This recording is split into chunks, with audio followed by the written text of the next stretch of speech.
The dusty Arizona wind carried screams that day, screams of a woman being sold like cattle, her identity hidden beneath a filthy burlap sack. When the richest, cruelest man in the territory raised his hand to claim her, a lone cowboy made a choice that would change both their lives forever. What he saw when he lifted that sack made his heart stop. But saving her was just the beginning, because the men who sold her wanted her back, and they were coming with guns loaded and vengeance burning hot. Stay with me until the end of this incredible true story of courage, redemption, and love born from the ashes of cruelty. And please, comment below with the city you're watching from. I love seeing how far these stories travel across the world. The sun hung merciless over Silver Creek, Arizona territory that October afternoon in 1878, beating down on the town square where humanity's worst instincts gathered to do their ugly business. Dust devils spiraled between the wooden buildings, carrying the stench of unwashed bodies, horse manure, and something else, something darker that Elias Boone couldn't quite name as he stood at the edge of the crowd, his weathered hands resting on the hitching post outside McGreevy's general store. He'd come to town for supplies: salt pork, coffee, ammunition, the ordinary necessities that kept a man alive on a hardscrabble ranch 30 miles from civilization. He hadn't come for this. Nobody with any decency in their soul would come for this. But here it was, happening in broad daylight, sanctioned by a corrupt sheriff who stood picking his teeth on the jailhouse steps while human beings were paraded and sold like livestock in the town square. The auction, they called it, as if putting a proper name on evil made it respectable. Elias had heard about these gatherings, whispered about in saloons, mentioned in passing by travelers who'd seen too much of the territory's dark underbelly. The Red Scarf Gang had been raiding wagon trains along the California Trail for 2 years now, killing the men, taking whatever they wanted, and selling what was left to the highest bidder in towns where law wore a badge but carried no honor. Silver Creek had become one of those towns. Sheriff Briggs took his cut, the auctioneer got his percentage, and decent people looked the other way because speaking up meant becoming the next target. But Elias Boone had never been particularly good at looking away. He was 42 years old, tall and lean as a fence post, with gray threading through his dark hair and lines carved deep around his eyes from decades of squinting at the unforgiving Arizona sun. His hands were calloused, his boots worn, his clothes clean but patched. He looked like what he was, a man who'd worked hard for everything he had and expected nothing from anyone. The Double B Ranch, named for his parents Benjamin and Beatrice, sat in a valley carved by Willow Creek, blessed with water and a land that hoarded it jealously. He ran 100 head of cattle, 3 horses, and enough chickens to keep him in eggs. It wasn't much, but it was honest, and it was his. He'd been alone there for 2 years, since the fever took Margaret. He tried not to think about Margaret, but out here in this crowd, watching this obscenity unfold, he couldn't help but remember how she'd hated cruelty in all its forms, how she'd once walked 3 miles in the rain to bring medicine to a Pima family whose child was sick, despite her own father warning her that those people had their own ways. How she'd stood up to the previous sheriff when he tried to run a Mexican family out of town, her blue eyes blazing with righteous fury that made men twice her size back down. Margaret would have burned this whole town to the ground before she'd let this auction continue. The thought made his jaw tighten as the auctioneer, a rail-thin man named Cyrus Polk with a voice like a crow and morals to match, dragged the next lot onto the platform. "Gentlemen," Polk crowed, his stained vest straining across his narrow chest, "we have here a fine specimen, young, strong enough to work, and I'm told she's got some education too, for those of you looking for something more than field labor." The crowd laughed, a sound that made Elias's stomach turn. There were maybe 40 men gathered in the square, ranging from rough miners still dusty from their claims to well-dressed businessmen who'd probably tell their wives they were at a town council meeting. All of them complicit, all of them guilty. The woman stumbled as Polk shoved her toward center stage. She wore a dress that had once been fine. Elias could see that much, but was now torn and filthy, stained with rust-colored marks that he hoped was just dirt, but feared was blood. Her feet were bare, cut and bleeding, and her hands were bound with rough hemp rope that had worn grooves into her wrists. But it was the sack that made rage bloom hot and red behind Elias's eyes. They'd pulled a burlap feed sack over her head, tied it around her neck with twine, dehumanizing her completely.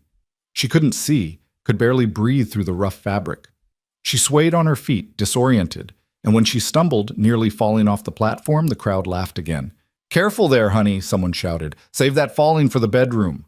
More laughter. Elias's hands curled into fists. He should leave. He knew that. This wasn't his business, wasn't his fight. He had a ranch to run, cattle that needed moving to winter pasture, a barn roof that wouldn't fix itself. Getting involved in something like this, something that had Sheriff Briggs's blessing and the Red Scarf Gang's backing, was a good way to end up face down in an arroyo with a bullet in his back. But his feet wouldn't move. Margaret's voice echoed in his memory. "Evil triumphs when good men do nothing, Elias." "Let's start the bidding at $50, Polk announced, grabbing the woman's arm and yanking her forward. She made a sound, not quite a scream, more like a wounded animal, and tried to pull away, but Polk's grip was iron. "50, called out a miner Elias didn't recognize. "60, came another voice. "75.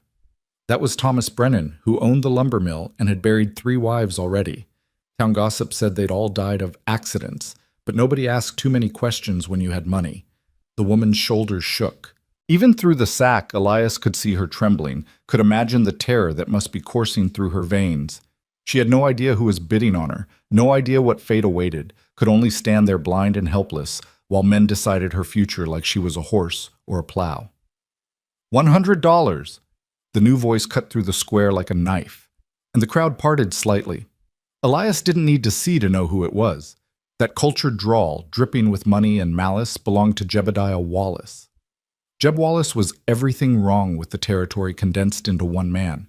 He owned the Silver Creek mine and half the town with it, had a ranch that sprawled across 10,000 acres worked by hands who were barely better than slaves, and a reputation for cruelty that made even hardened outlaws nervous. He was 35, handsome in a cold way, with slicked-back dark hair, expensive suits shipped from San Francisco, and eyes like chips of black ice. He'd had 3 wives in the 4 years since he'd arrived in the territory. 2 had disappeared without explanation. The third had been found at the bottom of a ravine, her neck broken. Tragic riding accident, the inquest had ruled, despite the bruises on her arms and the fact that she'd been terrified of horses.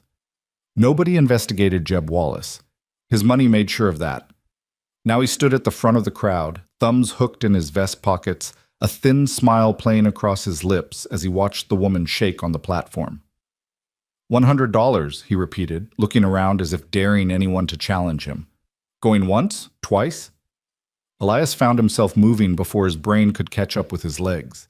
He pushed through the crowd, ignoring the muttered complaints and angry glares, until he stood in clear view of the platform. $500. His voice rang clear and steady across the square. The crowd went silent, so quiet you could hear the wind rattling the loose boards on the saloon across the street. Polk's mouth fell open. Sheriff Briggs straightened from his lazy slouch, suddenly paying attention, and Jeb Wallace slowly turned, his black eyes fixing on Elias with an intensity that would have made a smart man reconsider. Elias had never claimed to be particularly smart about these things. "Did you say 500? Polk managed, his voice cracking slightly. "You heard me." "That's—" Polk swallowed, calculating quickly.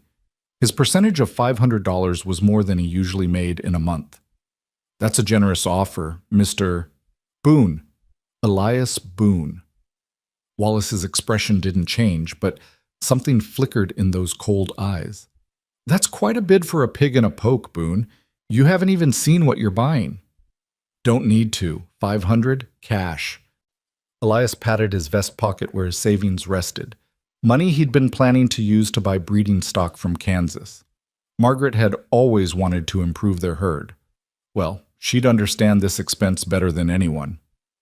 "Perhaps you should reconsider," Wallace said, his voice still smooth but with an edge underneath like a blade hidden in velvet. "I had my heart set on this particular lot, and I don't like being disappointed." "Then you should have bid higher." The 2 men stared at each other across the dusty square. The moment stretched, taut as a rope about to snap. Elias could feel the weight of every eye in the crowd, could sense the violence coiled beneath Wallace's civilized veneer. Finally, Wallace smiled, a thin, cold expression that never reached his eyes. "Well played, Mr. Boone. But do take good care of your purchase. These roads can be dangerous. Accidents happen." The threat wasn't even veiled. Elias met his gaze steadily. "I'll keep that in mind." Polk, sensing the tension might explode into something that would interrupt his profit, quickly banged his gavel on the makeshift podium. "Sold! To Mr. Elias Boone for $500. Pay the cashier. Claim your purchase." The crowd began to disperse, many of them shooting curious glances at Elias as they wandered back toward the saloons and shops.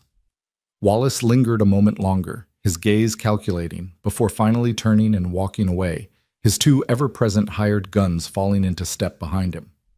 Elias didn't watch him go. He was already climbing onto the platform, fishing money from his vest pocket and handing it to the nervous clerk who served as Polk's cashier. The man counted it twice, bit two of the coins to verify they were real gold, then nodded and scurried away before he could get caught in whatever storm was brewing. Only then did Elias turn to the woman. She stood perfectly still, her whole body rigid with fear. He could hear her breathing, quick, shallow gasps muffled by the burlap. Up close he could see how young she was from the smoothness of her bound hands, probably not more than 23 or 24. Could see the cuts on her feet, the bruises on her arms, the way her dress had been torn at the shoulder. "Ma'am," he said softly, keeping his voice gentle despite the rage still burning in his gut. "My name is Elias Boone. I'm going to cut your hands free now, and then I'm going to remove that sack. I give you my word, I will not hurt you. Do you understand?" She nodded, just barely, a tiny movement that told him she'd heard but wasn't sure if she should believe. He pulled his knife from his belt, a good Bowie knife his father had given him, the handle worn smooth from decades of use, and carefully slid the blade between her wrists and the rope. The hemp parted with a whisper, and he heard her gasp as circulation returned to her hands. "Can you feel your fingers?" he asked. Another nod, and this time she flexed her hands, wincing at what must have been painful pins and needles. "Good. Now, I'm going to remove the sack. Close your eyes first. The sun will be bright. Ready?" He didn't wait for an answer. He reached up and carefully worked the twine loose from around her neck, taking care not to pull her hair, then gently lifted the burlap sack up and away, and stopped breathing. Time seemed to suspend itself the way it does in those rare moments when the universe decides to pay attention. The afternoon sun caught in her hair as it tumbled free, auburn, deep and rich as mahogany wood, shot through with threads of copper and gold that seemed to glow in the harsh light. It fell past her shoulders in waves, tangled and dirty, but glorious nonetheless. But it was her face that made his heart forget how to beat. She was beautiful, not in the delicate porcelain way of the women in catalog pictures, but in a way that suggested strength and intelligence and depths that would take a lifetime to explore. High cheekbones dusted with freckles, a straight nose, lips pressed together in fear, but full and expressive. Dirt smudged her face, bruises marked her jaw and temple, but none of it could hide the light that lived in her features. And her eyes, God, her eyes. She opened them slowly, squinting against the sun as he'd warned, and Elias found himself looking into eyes the color of leaves in spring, green and alive and full of a spirit that all this horror hadn't managed to extinguish. They were red from crying, surrounded by shadows of exhaustion and trauma, but they held his gaze with an intensity that suggested she was seeing right down into his soul. "An angel," he whispered, the word escaping before he could stop it. She blinked, and he saw a flicker of confusion cross her face, quickly replaced by wariness. When she spoke, her voice was hoarse but educated, carrying the crisp pronunciation of the East Coast. "Are you going to hurt me?" The question hit him like a physical blow. That she even had to ask, that she'd been reduced to a state where that was her first concern, it made him want to hunt down every man in that Red Scarf gang and make them understand what they'd done. "Never," he said, and the word came out fiercer than he'd intended. He forced his voice softer. "Not a soul will touch you again. You have my word on that, and I'm a man who keeps his word." She studied his face, and he let her, standing perfectly still while those green eyes searched for any hint of deception. He didn't know what she saw, a worn-out rancher with gray in his hair and calluses on his hands, probably, but after a long moment, some of the tension left her shoulders. "Why?" she asked simply. Because it was the right thing to do. That man... She glanced toward where Wallace had stood and Elias saw fear flash across her face. He'll be angry.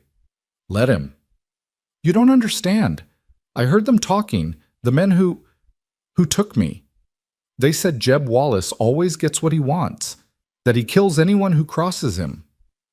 Then I guess I'll be the first exception to that rule. She shook her head, and tears suddenly spilled down her cheeks. Not the desperate, hysterical tears of panic, but the quiet tears of someone who'd been strong for too long and had finally found a moment to break. You're a fool, she whispered. A kind fool, but a fool nonetheless. You should have let him have me. At least then only one of us would suffer. Elias reached out slowly, giving her plenty of time to pull away, and gently wiped the tears from her cheek with his thumb. What's your name? She hesitated, then answered. Clara Morgan. Well, Miss Morgan, I'm not in the habit of letting decent people suffer, no matter what the cost to me. Now, can you walk? My horse is at the hitching post, and I'd like to get you out of this town before Wallace decides to test my patience further. Clara looked down at her bleeding feet, then back up at him, and he saw something shift in her eyes. A decision being made, a choice to trust, however tentatively. I can walk, she said. But when she tried to step forward, her legs buckled. Elias caught her before she could fall, one arm around her waist, the other steadying her elbow. She weighed almost nothing. They'd clearly starved her during captivity. Or perhaps I'll carry you, he said quietly. Before she could protest, he bent and lifted her into his arms. She stiffened, every muscle in her body going rigid, and he felt her heart hammering against his chest like a trapped bird. Easy, he murmured, the same tone he'd use with a spooked horse. Just to the hitching post. I promise. She didn't relax, but she didn't fight either, and he took that as permission. He stepped down from the platform and began walking through the square toward where his horse waited. People stared. Of course they did. He'd just spent $500 on a woman at an illegal auction, defied Jeb Wallace in the process, and was now carrying her through town like a groom, carrying his bride over a threshold. By nightfall, every person within 50 miles would know about it. He didn't care. Sheriff Briggs pushed off from the jailhouse wall as Elias passed. Boone! He called out, his voice carrying a warning. Don't cause trouble! Elias didn't even slow down. Then stop creating situations where good people have to clean up your messes, Briggs. The sheriff's face darkened, but he didn't follow. He was crooked as a dog's hind leg, but he wasn't stupid. Elias Boone might be a quiet rancher who kept to himself. But everyone in the territory knew he'd ridden with the Arizona Rangers before he settled down. Knew he'd been at Bloody Basin and come out alive when most of his company hadn't. Knew that the quiet ones were the most dangerous when pushed. At the hitching post, Elias's horse, a big buckskin gelding named Smoke, waited patiently, tail swishing at flies. The horse turned his head to investigate, nostrils flaring at Clara's scent, then seemed to accept her presence with the calm that had made him Elias's favorite mount for the past 8 years. Can you sit a horse? Elias asked Clara. She nodded. I used to ride before... She didn't finish, but she didn't need to. He set her down carefully, keeping one hand on her arm until he was sure she could stand, then untied Smoke's reins from the post. We'll ride double until we're clear of town. It's not proper, I know, but... Proper? Clara laughed, and it was a broken sound that hurt to hear. I think we're well past worrying about proper, Mr. Boone. He wanted to argue, to tell her that just because the world had treated her improperly didn't mean he would, but she was right. They needed to move. He swung up into the saddle, then reached down. Give me your hand. She hesitated only a moment before placing her small, battered hand in his. He pulled, she pushed, and then she was settling behind him on Smoke's broad back, her arms wrapping tentatively around his waist. Hold tight, he said, and urged Smoke into a walk. They moved through Silver Creek at a measured pace, fast enough to show they weren't afraid, slow enough not to look like they were running. People watched from windows and doorways, their expressions ranging from curious to hostile. Elias felt Clara's grip tighten every time someone stared, felt her press closer to his back as if trying to make herself invisible. Near the edge of town, movement caught his eye. Jeb Wallace stood on the porch of the Grand Hotel, a whiskey glass in his hand, watching them pass. Their eyes met across the dusty street, and Wallace raised his glass in a mocking salute, that cold smile playing across his face again. Elias didn't acknowledge it. He just kept smoke moving, steady and sure, until the last building of Silver Creek fell behind them and they were out on the open road. Only then did he feel Clara's death grip on his waist ease slightly. "How far to your ranch?" she asked, her voice small. "About 4 hours at an easy pace. We'll stop at Willow Springs to water the horse and let you rest." 4 hours, she repeated, and he heard the exhaustion in those 2 words. "Can you make it?" "I'll make it." There was steel beneath the weariness. "I've survived this long.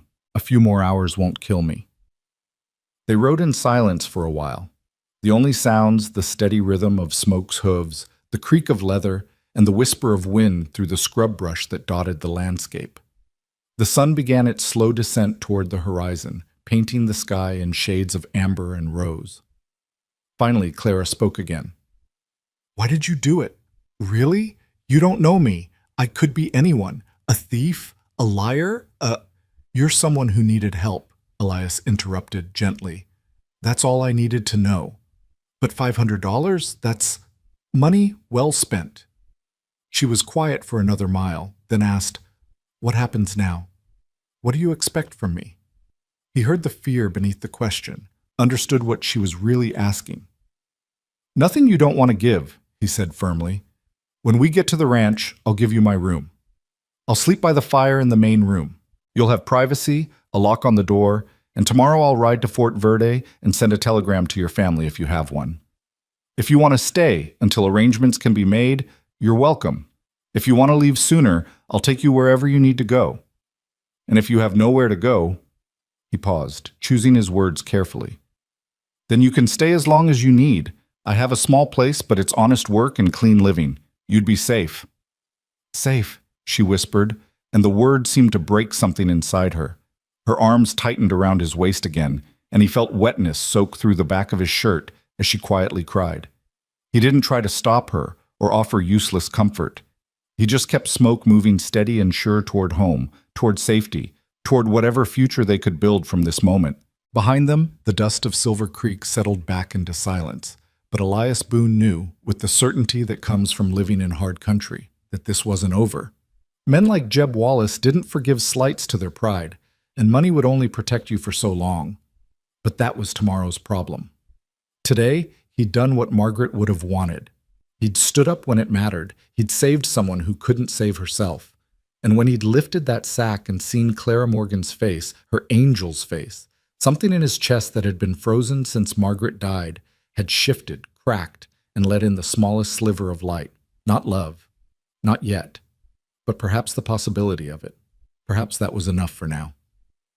The sun slipped lower. Shadows stretched long across the desert, and Elias Boone rode toward home with an angel holding tight to his back, and tomorrow's troubles waiting on the horizon like storm clouds gathering before rain. The sun had dipped below the mesa by the time Smoke's hooves found the narrow trail that led down into Willow Creek Valley. Clara had stopped crying an hour back, but she hadn't spoken either, and Elias could feel the exhaustion radiating from her body where it pressed against his back. She was holding on through sheer willpower now, her arms loose around his waist, her head occasionally drooping forward to rest between his shoulder blades before she'd jerk herself awake again. "Almost there," he said quietly, though he wasn't sure if she heard him. "Just over this rise." The valley opened before them like a promise kept. Even in the fading light, it was beautiful. A green slash through the brown landscape where Willow Creek carved its patient way through rock and sand. Cottonwood trees lined the water, their leaves rustling in the evening breeze, and beyond them sat the Double B Ranch. It wasn't much to look at, Elias knew.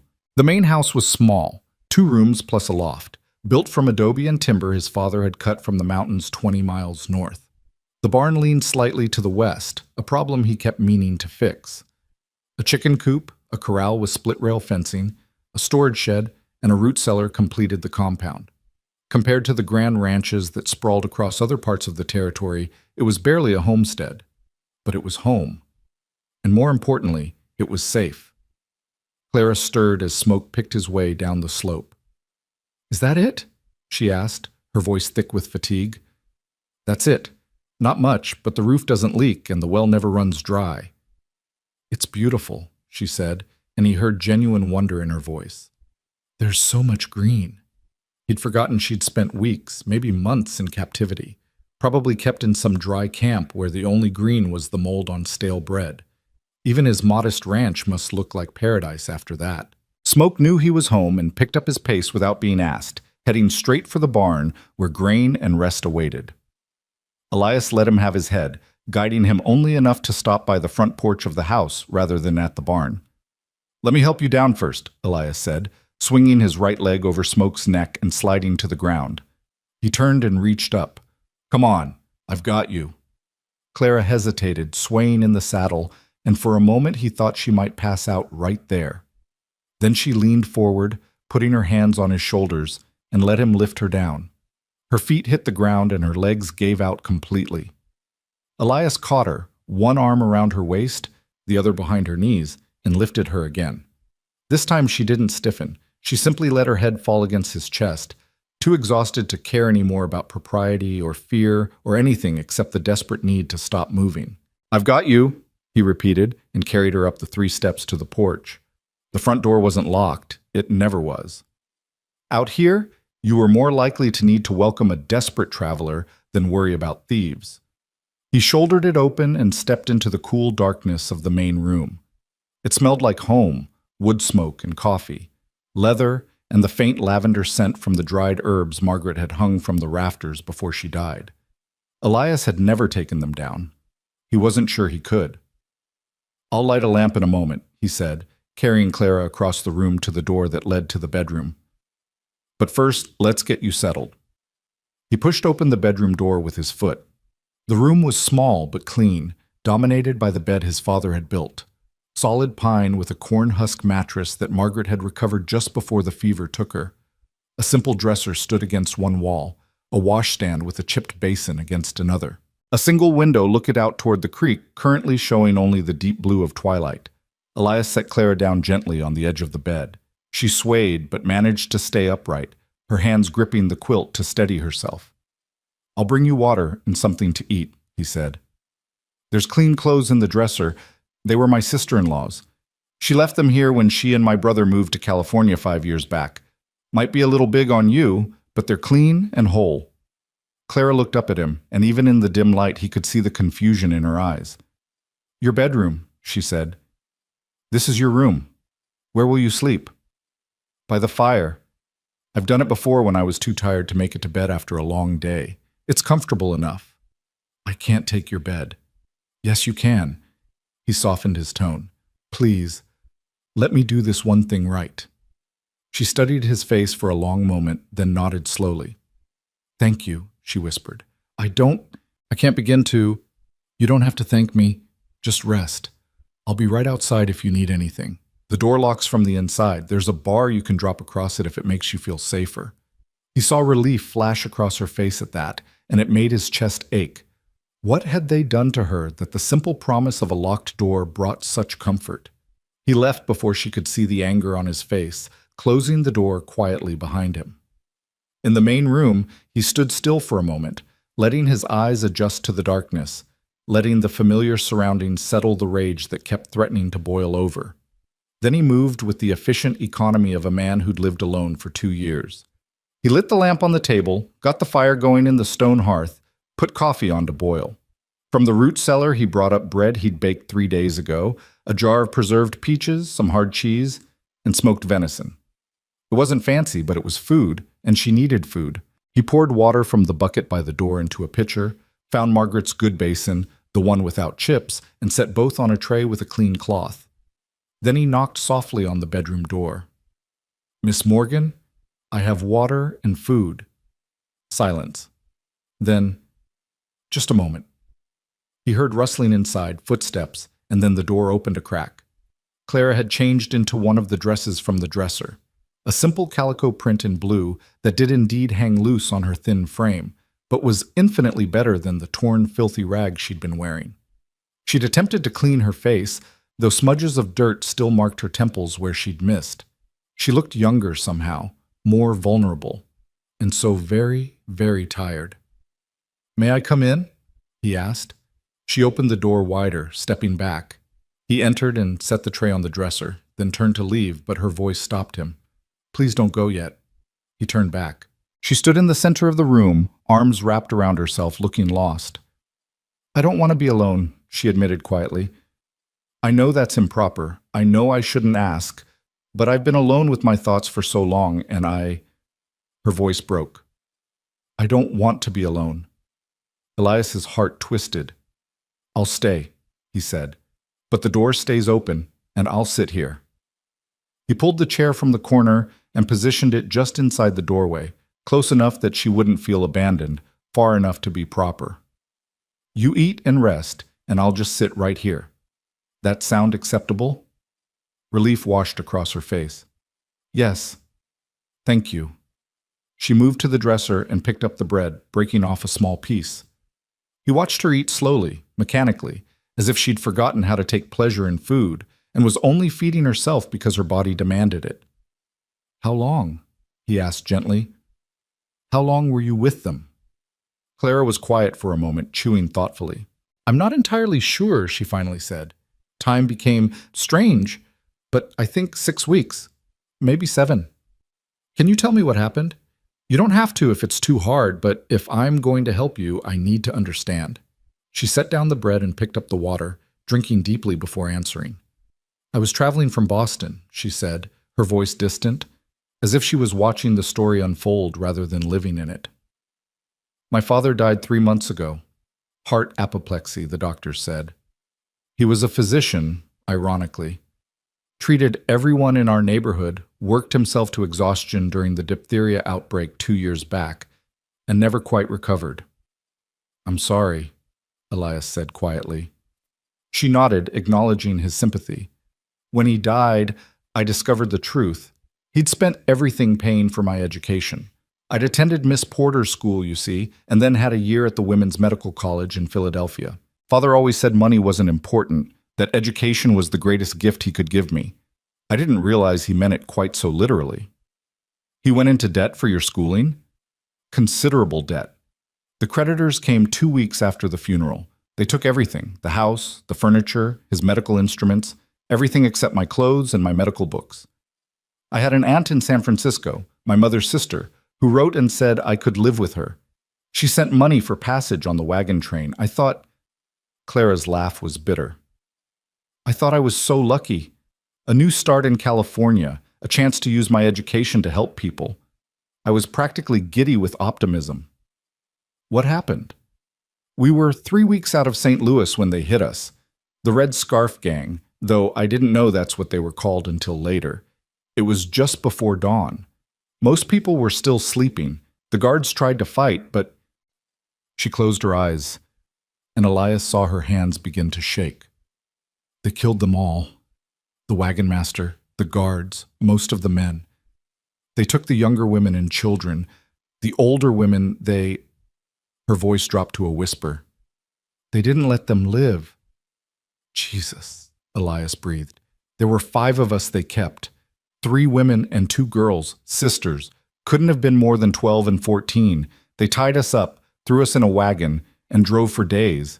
We stopped at different places, camps, towns, places where law was just a word people used but didn't mean. They sold the little girls first." Tears slipped down her cheeks. "I tried to stop it. I fought them, screamed that it was wrong, that those were children. One of the men, the leader, I think, with a red bandana across his face, he hit me so hard I saw stars, told me the next time I caused trouble, he'd cut out my tongue." Elias's jaw clenched so hard his teeth ached.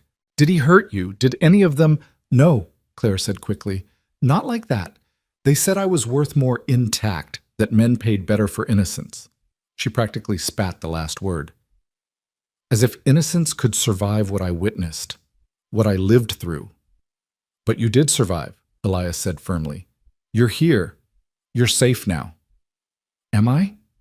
She looked at him with those haunted green eyes. "That man today, Wallace. You don't know what men like him are capable of." "Actually, I do." Elias leaned forward, resting his elbows on his knees. I've known men like Jeb Wallace my whole life.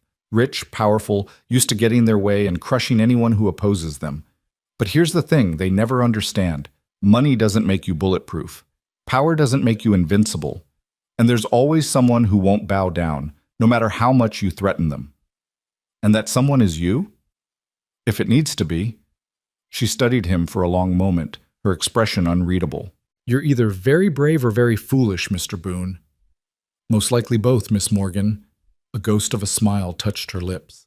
The first real expression of anything other than fear or pain he'd seen from her. It transformed her face, made her look younger, more like the woman she must have been before the world had showed her its cruelest edges. Please, she said, call me Clara. After everything, formality seems ridiculous. Only if you call me Elias. Elias, she repeated, testing the name. It's old-fashioned. My mother liked the Bible. Elijah was taken, so she settled for Elias. It suits you. She picked up the bread again, taking a larger bite this time. Strong, steady, reliable. That's the most excitement anyone's attributed to my name in 42 years. This time her smile was more genuine. I suspect there's more excitement in you than you let on, Elias Boone. You did just outbid the richest man in the territory and threaten him in front of half the town. I didn't threaten him. I just made it clear I wasn't afraid of him. That's the same thing to men like Wallace. She finished the bread and started on the cheese. Color was beginning to return to her cheeks, and her hands had stopped shaking quite so badly. You should know, before they brought me to Silver Creek, I heard the men talking. The Red Scarf Gang has a base camp somewhere in the Superstition Mountains. There are at least 20 of them, maybe more, and they have an arrangement with Wallace. He gives them money and information about wagon trains. They give him first pick of whatever they take. Elias felt cold fury settle in his gut. How long has this been going on? I don't know, but from the way they talked about it, it's not new. They've hit dozens of wagon trains, sold hundreds of people. She set down the cheese, suddenly looking ill. And nobody stops them because Wallace owns the sheriff and half the territorial government. Not for long, Elias said grimly. Elias found us sons. Fort Verde has a telegraph. I can contact the marshal's office in Tucson, the governor in Prescott. Hell, I can contact the War Department in Washington if I have to. They'll kill you before you can send a message. They can try. Clara shook her head, fresh tears welling in her eyes. Why are you doing this? You don't know me. You owe me nothing. You could have walked away in that town square, kept your money, kept your safety. Why risk everything for a stranger? Elias was quiet for a moment, trying to find words for something he didn't entirely understand himself. 2 years ago, he finally said, my wife died of fever. Margaret. She was... He paused, his throat tight. She was the best person I ever knew. Kind, brave, stubborn as a mule when she believed in something. She spent her life standing up for people who couldn't stand up for themselves. When she got sick, when I knew she wasn't going to make it, she made me promise something. What? She made me promise I wouldn't let her death turn me bitter, that I wouldn't give up on people just because the world had taken her away. She said, he had to stop, had to breathe through the memory.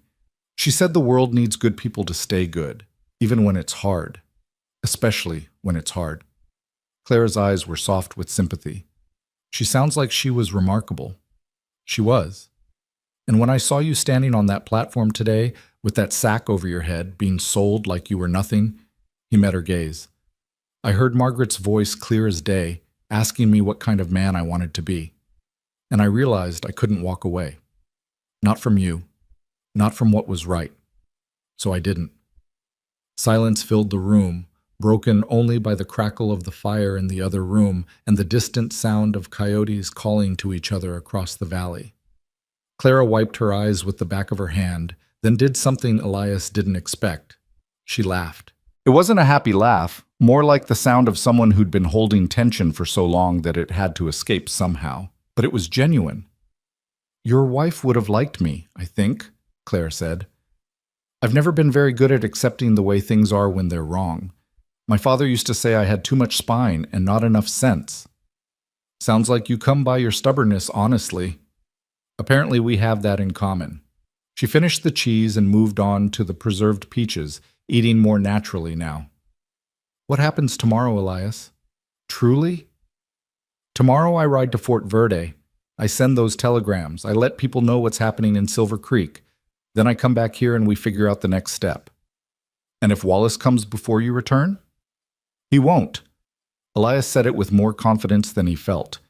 He's too smart to make a move that fast. He'll wait, plan, try to find a way to get to you without implicating himself. That gives us time. Time for what? Time to make sure you're safe. Time to contact your aunt in San Francisco, see if she can still take you in. Time to... He hesitated. Time to teach you how to use a gun, if you're willing to learn. Clara's eyes widened. A gun? I won't always be here to protect you. You should know how to protect yourself. My wife did. Margaret could shoot better than half the men in this territory. Saved my life once when a rattlesnake struck at me and she put a bullet through its head from 20 feet away. I've never even held a gun. Then it's time you learned. He stood up, stretching muscles that had been still too long. But that's for tomorrow. Tonight, you need to rest. Eat what you want from that tray. Use the water to clean up, and then sleep. I'll be right outside if you need anything. Elias? She stood as well, setting down the jar of peaches. Thank you for everything. I know I keep saying it, but I don't know how else to express what you've done for me. You don't have to express anything. Just get well. That's thanks enough. He moved toward the door, but her voice stopped him again. One more thing. You said your wife was the best person you ever knew, but you're wrong. He turned back. What do you mean? I mean, she would say you're the best person she ever knew, and she'd be right. Clara's smile was sad but genuine. Sleep well, Elias Boone. He didn't trust himself to speak, so he just nodded and left, closing the door softly behind him. He heard the bar drop into place. She'd taken him up on the lock, and felt both relieved and pained by it. Relieved that she felt safe enough to sleep, pained that she needed a locked door to feel that way. In the main room, Elias went through the motions of settling for the night. He brought Smoke in from where he'd left him by the porch, got him settled in the barn with grain and water, checked on the chickens and the cattle in the far pasture. Everything was as it should be, peaceful, quiet, normal. But nothing felt normal anymore. He returned to the house and stood on the porch for a long time, watching the stars emerge one by one over the dark mountains. Somewhere out there, the Red Scarf Gang was camped, probably celebrating another successful sale. Somewhere out there, Jeb Wallace was plotting his revenge. And somewhere out there, other Clara Morgans were suffering, waiting for someone to help them. For the first time since Margaret's death, Elias felt the stirring of something beyond simple survival. Purpose. Direction. A reason to be more than just a man going through the motions of living. He went back inside, banking the fire and rolling out his bedroll near the hearth. He didn't bother undressing. He wanted to be ready if trouble came in the night. He lay down, his rifle within easy reach, and stared at the ceiling beams Margaret had helped him raise all those years ago. I hope I did right by her, he whispered into the darkness. I hope this is what you meant. The fire crackled softly. Outside an owl called, and from the bedroom came no sound at all. Clara Morgan was finally, blessedly, sleeping without fear. Elias closed his eyes and tried to do the same. He woke 3 times in the night, once when a branch scraped against the window, once when Smoke whinnied in the barn, and once when he thought he heard crying from the bedroom. But each time he listened at her door, there was only silence, and he didn't want to disturb her rest by knocking. Dawn came slowly, painting the sky in shades of pink and gold. Elias was up before the sun, as was his habit, starting coffee and mixing biscuits from the last of his flour. He'd need to make a trip to town for supplies soon. Another thing to add to the growing list of concerns. He was just pulling the biscuits from the Dutch oven when he heard movement from the bedroom. The bar lifted, the door opened, and Clara emerged. She looked better after a night's sleep. The shadows under her eyes had faded somewhat, and there was color in her cheeks. She'd braided her auburn hair back from her face, revealing the full extent of the bruises on her temple and jaw. In the morning light, they looked worse than they had the night before, purple and yellow marks that made Elias's blood boil. Good morning, she said hesitantly. I hope I didn't oversleep. Not at all. I'm usually up before dawn. Ranching habit. There's coffee if you want it, and biscuits. They're not fancy, but they're hot. They smell wonderful. She moved to the table, accepting the cup of coffee he poured for her. She wrapped both hands around it, breathing in the steam. I can't remember the last time I had real coffee. They gave us... She paused, her expression darkening. It doesn't matter what they gave us. This is perfect. They ate in companionable silence for a few minutes. Then Clara asked, "What time are you leaving for Fort Verde?" "Soon as I finish eating and get smoke saddled. It's a hard ride. I won't be back until late afternoon at the earliest. Will you be all right here alone?" She met his eyes steadily. "I survived 6 weeks with the Red Scarf Gang. I think I can manage a few hours alone in a safe house." "Fair point." He finished his biscuit and stood. "I'm leaving you my spare rifle. It's on the mantel. It's loaded, and there's extra ammunition in the top drawer of the dresser in the main room. If anyone comes and you don't recognize them, don't answer the door. If they try to force their way in, shoot first and ask questions later." "That seems extreme." "Miss Clara, after yesterday, extreme is just prudent." He strapped on his gun belt, checking the Colt revolver he'd carried since his Ranger days. "I'll be back as soon as I can. Bar the door after I leave and don't open it for anyone but me." "How will I know it's you?" "Good question." He thought for a moment. "I'll knock 3 times, pause, then twice more. That's how my brother and I used to signal each other when we were kids sneaking out at night. Nobody else would know it. 3 times, pause, twice more. Got it." He gathered his hat and coat, then paused at the door. "Clara, about that gun. I remember. Shoot first, questions later." She tried to smile, but it didn't quite reach her eyes. "Don't worry about me, Elias. I'm stronger than I look." "I know you are. I saw that yesterday." He opened the door, then turned back one last time. "Lock this behind me." "I will. Be safe." He stepped out into the cool morning air and didn't look back, though he wanted to. He heard the bar drop into place as he descended the steps, and only then did he allow himself to breathe easier. She'd be fine. She had to be. The ride to Fort Verde took 3 hours at a pace that had smoke blowing hard. The fort sat at the junction of the East Verde River and Beaver Creek, a collection of adobe buildings that housed 2 companies of cavalry and served as one of the few outposts of federal authority in the territory. Elias knew the commander, Captain George Randall, from his Ranger days. Randall was a career soldier, a West Point man who'd fought at Antietam and had the scars to prove it. More importantly, he was honest, a rarity in the territory where money could buy almost any man's loyalty. The captain's office was in the largest building on the parade ground. Elias found him bent over maps, planning patrol routes with his lieutenant. "Captain Randall?" The captain looked up, and recognition flickered across his weathered face. "Elias Boone. Haven't seen you in near 2 years. Heard about Margaret. I'm sorry." "Thank you, sir." Elias removed his hat. "I need your help, official help." Randall dismissed his lieutenant with a wave and gestured to a chair. "Talk to me." Elias told him everything: the auction in Silver Creek, the Red Scarf Gang's operation, Wallace's involvement, Clara's story. He spoke plainly, without embellishment, letting the facts stand for themselves. When he finished, Randall was quiet for a long moment, his expression grim. "I've heard rumors about Silver Creek," he finally said. "Nothing concrete, nothing I could act on without starting a war with the territorial government. Wallace has friends in high places." "Higher than Washington?" "What are you suggesting?"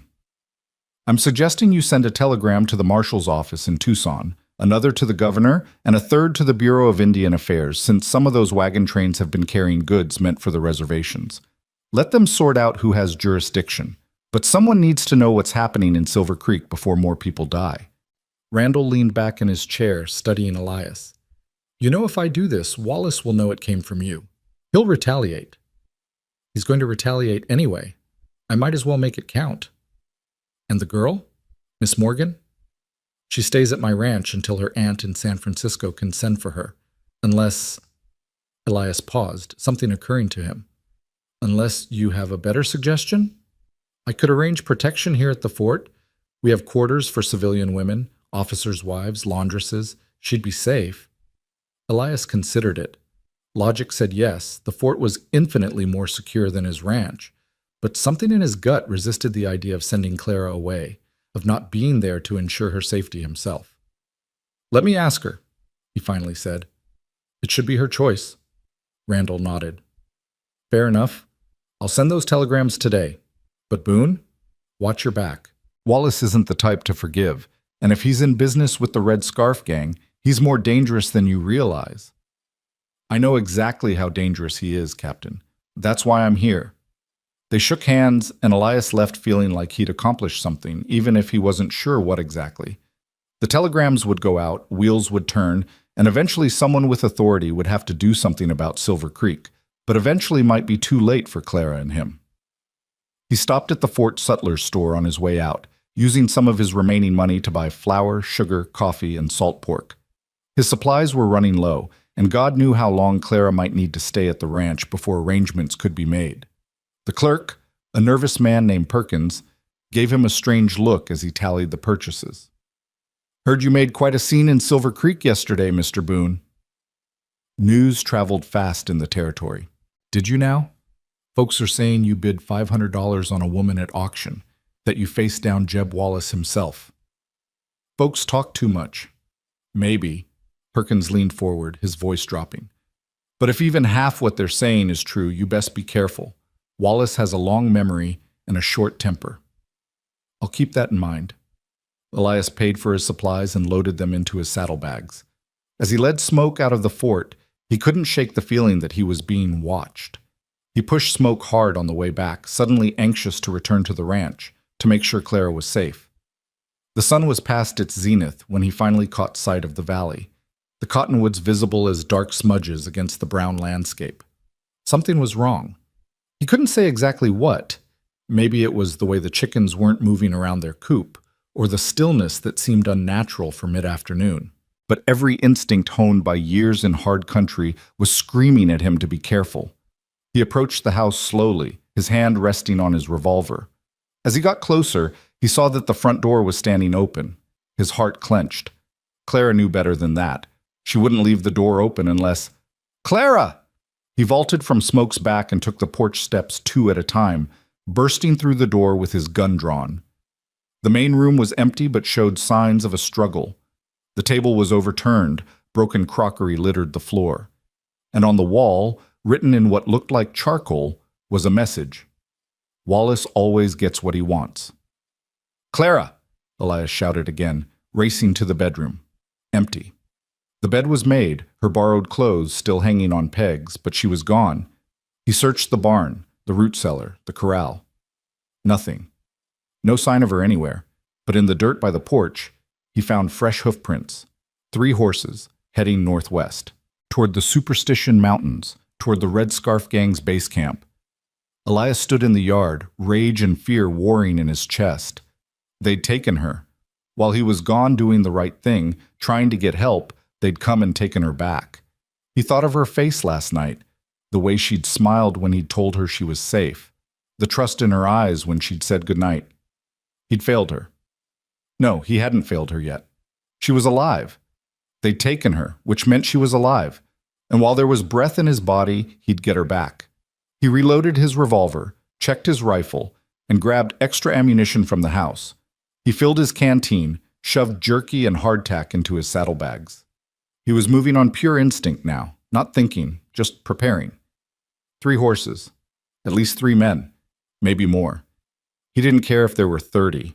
As the sun began its descent toward evening, Elias Boone mounted Smoke and turned the big buckskin's head toward the dark mass of the Superstition Mountains rising against the horizon. He didn't have a plan beyond finding Clara and bringing her home. He didn't need one.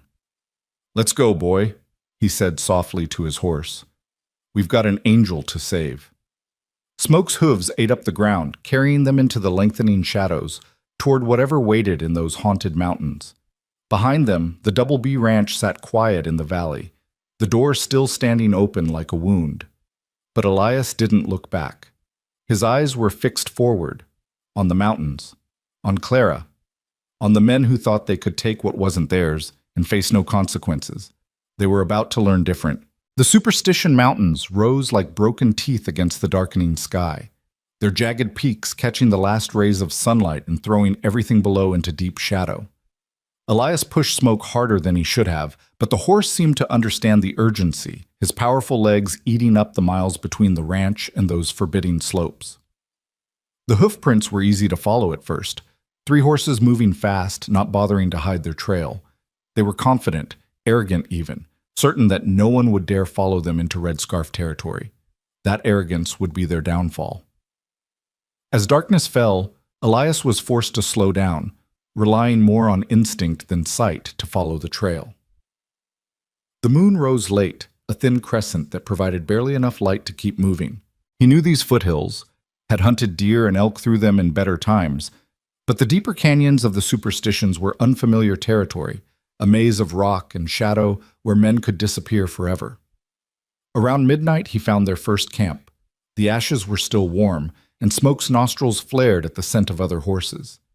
They'd stopped here, probably to rest and water their mounts. Elias dismounted and studied the ground by the dying firelight, reading the story written in disturbed dirt and broken branches. 3 men, as he'd thought. And Clara. He found the impression of smaller boots, the marks where she'd sat heavily as if pushed, and something that made his blood run cold, dark spots on a rock that could only be blood. He touched one spot, felt it still slightly damp, and forced himself to breathe through the rage. She was hurt, but she was alive. They wouldn't have bothered bringing her all this way just to kill her. Wallace wanted her back for a reason, and that reason would keep her breathing until Elias could reach her. He remounted and pushed on, following the trail as it climbed higher into the mountains. The path grew treacherous, winding through narrow defiles where one misstep would send horse and rider tumbling down rocky slopes. Smoke picked his way carefully, trusting Elias's guidance even when the way seemed impossible. Dawn found them high in the mountains, and with the light came a discovery, smoke rising from a canyon about 2 miles ahead. Not the thin smoke of a campfire, but the heavier smoke of a permanent camp, multiple fires burning. The Red Scarf Gang's base. Elias found a protected spot among the rocks where Smoke could rest and graze on the sparse grass that grew in the shadows. He loosened the cinch, gave the horse water from his hat, and spent a few minutes rubbing down his legs. They'd covered nearly 40 miles in less than a day, and Smoke had given everything he had. "You did good, boy," Elias murmured, scratching the horse's favorite spot behind his ears. "Now you rest. I'll be back." He checked his weapons one more time, revolver loaded, rifle ready, knife sharp. Then he began the careful descent toward the canyon, moving from rock to rock, using every bit of cover the rough terrain provided. As he got closer, he could hear voices, the rough laughter of men who felt safe in their stronghold. The canyon opened into a natural amphitheater, protected on 3 sides by sheer rock walls that would be nearly impossible to scale. A small creek ran through the center, providing water, and scattered across the canyon floor were a dozen rough shelters, lean-tos and tents that spoke of semi-permanent occupation. Elias counted at least 15 men moving around the camp, maybe more in the shelters. The odds were suicide, but he hadn't come this far to turn back now. He needed a plan. Charging in with guns blazing would get Clara killed and accomplish nothing. He had to be smart, had to find her first, assess the situation, look for an opportunity. The sun climbed higher, heat radiating off the rocks around him. Elias waited, watched, and learned the rhythm of the camp. Men came and went from the shelters, guards changed position around the perimeter, and gradually he began to identify the leadership structure. There were the common thugs, the muscle who did what they were told. Then there were the lieutenants, harder men who carried themselves with authority. And finally, in the largest tent at the back of the canyon, the leader. He saw him emerge around mid-morning, a tall man with a red bandana tied around his neck, dark hair shot through with gray, a scar running from his left temple to his jaw. He moved with the confidence of someone who'd killed often and slept well afterward. But Elias didn't see Clara. He spent the next 2 hours searching every angle he could find, studying every shelter, watching every movement. Finally, his patience was rewarded. 2 men emerged from a small tent near the creek, and between them, roughly dragging her forward, was Clara. Even from a distance, Elias could see the new bruises on her face, the way she favored her left side, the defiance still burning in her eyes despite everything. They tied her hands again, and one of the men held a rope attached to her bound wrists like she was a dog on a leash. The leader emerged from his tent and approached. Elias couldn't hear the words, but he could read the body language. Clara stood straight despite her obvious pain, her chin lifted, refusing to cower. The leader circled her like a predator examining prey, then grabbed her face roughly, forcing her to look at him. She spat at him. The crack of his hand across her face echoed up to where Elias crouched, and he had to physically restrain himself from charging down there immediately. The leader said something that made his men laugh, then shoved Clara toward the creek. She stumbled, but didn't fall, and when one of the guards reached to steady her mockingly, she jerked away from his touch. "That's my girl," Elias thought with fierce pride. "Don't let them break you." They took her to a large post that had been driven into the ground near the creek, probably used for tethering horses, and tied her to it, leaving her in the full sun. It was a deliberate cruelty, exposing her to the brutal Arizona heat without shelter or water. The leader spoke to his guards, pointing at Clara and then at the canyon entrance. The message was clear. They were using her as bait, expecting someone to come for her, expecting Elias. Good. Let them expect it. He just had to make sure they didn't expect how or when. He spent the rest of the day observing, memorizing patrol patterns, counting men and weapons, looking for weaknesses. The camp had only one entrance, the canyon mouth, but the walls, while steep, weren't completely unscalable. There was a section on the eastern side where rockfall had created a kind of rough staircase. Difficult, dangerous, but possible. As the sun began to set, painting the canyon in shades of orange and gold, Elias made his decision. He'd wait until full dark, after midnight when men's attention waned and their guard dropped. He'd come down the eastern wall, cross to where Clara was tied, cut her loose, and they'd slip out the way he'd come in. It wasn't a great plan. There were 100 ways it could go wrong, but it was the only plan he had. He worked his way back to where he'd left Smoke, moving carefully to avoid dislodging rocks that might alert the guards below. The horse greeted him with a soft nicker, and Elias spent a few minutes checking his gear and eating some of the jerky from his saddlebag. His stomach was tight with tension, but he forced himself to eat anyway. He'd need his strength for what was coming. As darkness fell, he allowed himself to think about Clara, about the fear she must be feeling tied to that post, wondering if anyone would come, if Elias had abandoned her. He hoped she'd trust him enough to know he wouldn't, that he'd move heaven and earth to get her back. "I'm coming," he whispered into the darkness, as if somehow the words could reach her across the distance. "Hold on a little longer." The moon rose, slightly fuller than the night before, providing just enough light to see by.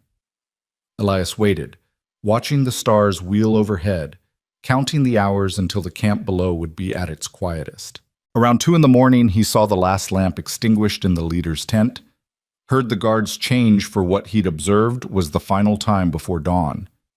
Time to move.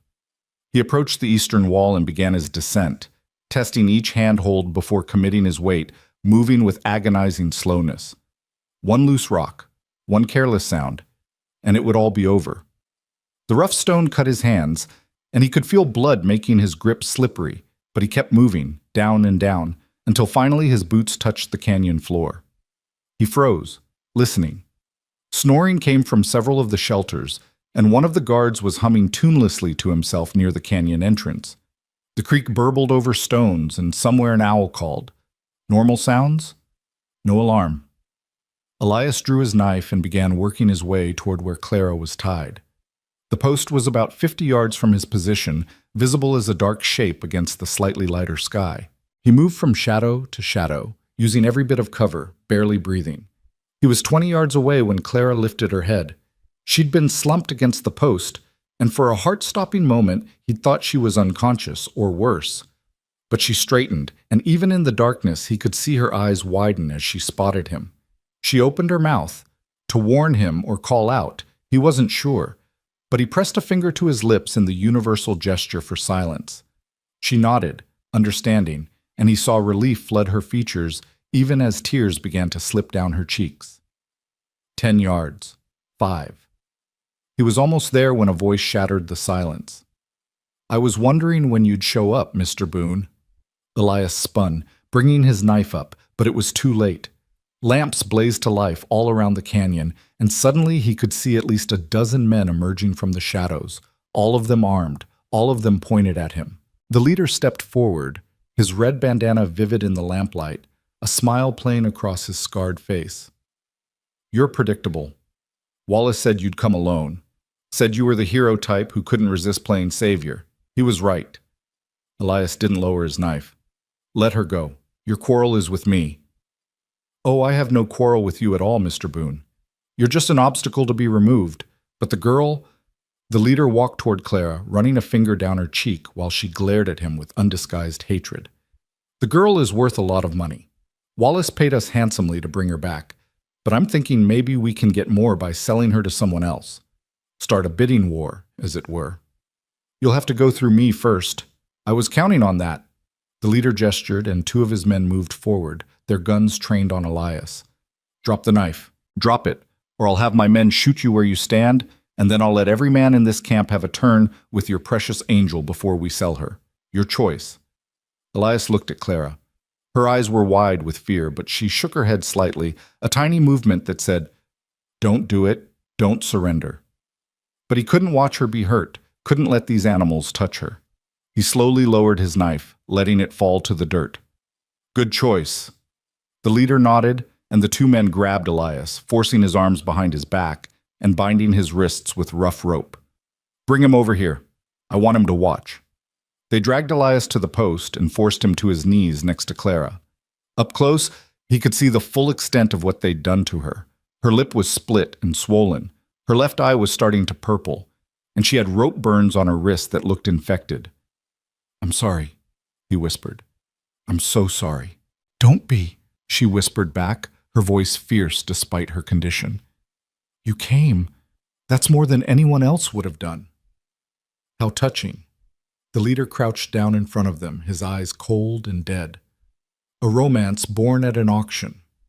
"Wallace will be pleased to know true love still exists, right before I crush it out of existence." "Wallace is using you," Elias said, trying to buy time, trying to think of some way out of this. "He'll turn on you the moment it's convenient. Men like him always do." "Perhaps, but right now he's paying well, and that's all that matters." The leader stood, brushing dirt from his knees. "Tie him to the post with her. At dawn, we'll send a message to Wallace, see if he wants to come collect them both, or if I should just kill the cowboy and keep the girl. Either way, it'll be entertaining." The guards untied Clara from the post and retied both of them together, back to back against the thick wood. The ropes were tight enough to cut into Elias's skin, and he felt Clara gasp as they cinched them brutally tight. "Try to sleep," the leader mocked. "You've got a few hours until dawn, and then the real fun begins." He walked away, taking most of the men with him. Two guards remained, sitting by a nearby fire, their rifles across their laps. They didn't look particularly alert. Clearly they didn't consider two bound prisoners much of a threat, but they were there, watchful enough.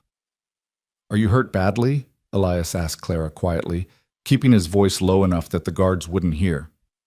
"I'll live. My ribs are bruised, maybe cracked, and I think I pulled something in my shoulder, but nothing's broken." She paused. They didn't do what you're thinking. Wallace gave orders that I was to be kept intact for him. It's the only thing that saved me." Relief flooded through him. "Thank God." "Don't thank him yet. We're not exactly in a good position." "I know. I'm working on it." "Working on what?" "We're tied to a post with armed guards and surrounded by at least 15 armed men. Even if we could get free, where would we go? How would we escape?" "I don't know yet," Elias admitted, "but I'll figure something out." "You're insane." That's been suggested before. Despite everything, he heard Clara laugh, a small, breathless sound that spoke of hysteria held barely in check. "Do you know what the worst part is?" she asked. "What?" "For one day, one single day, I felt safe. I slept without nightmares. I woke up in a real bed in a real house with a good man protecting me. One day of peace after weeks of hell. And now it's gone, and I don't think I can survive going through this again. I just don't think I'm strong enough." "You are." Elias wished he could turn around, wished he could see her face, hold her. "You're the strongest person I've ever met, Clara Morgan. You survived the initial attack, survived weeks of captivity, stood up to these animals even when they beat you. You spat in that bastard's face today. That takes more courage than most men will show in a lifetime. Courage or stupidity? Both, probably. But I'll take brave and foolish over cowardly and smart any day. She was quiet for a moment, and he felt her shoulders shake against his back.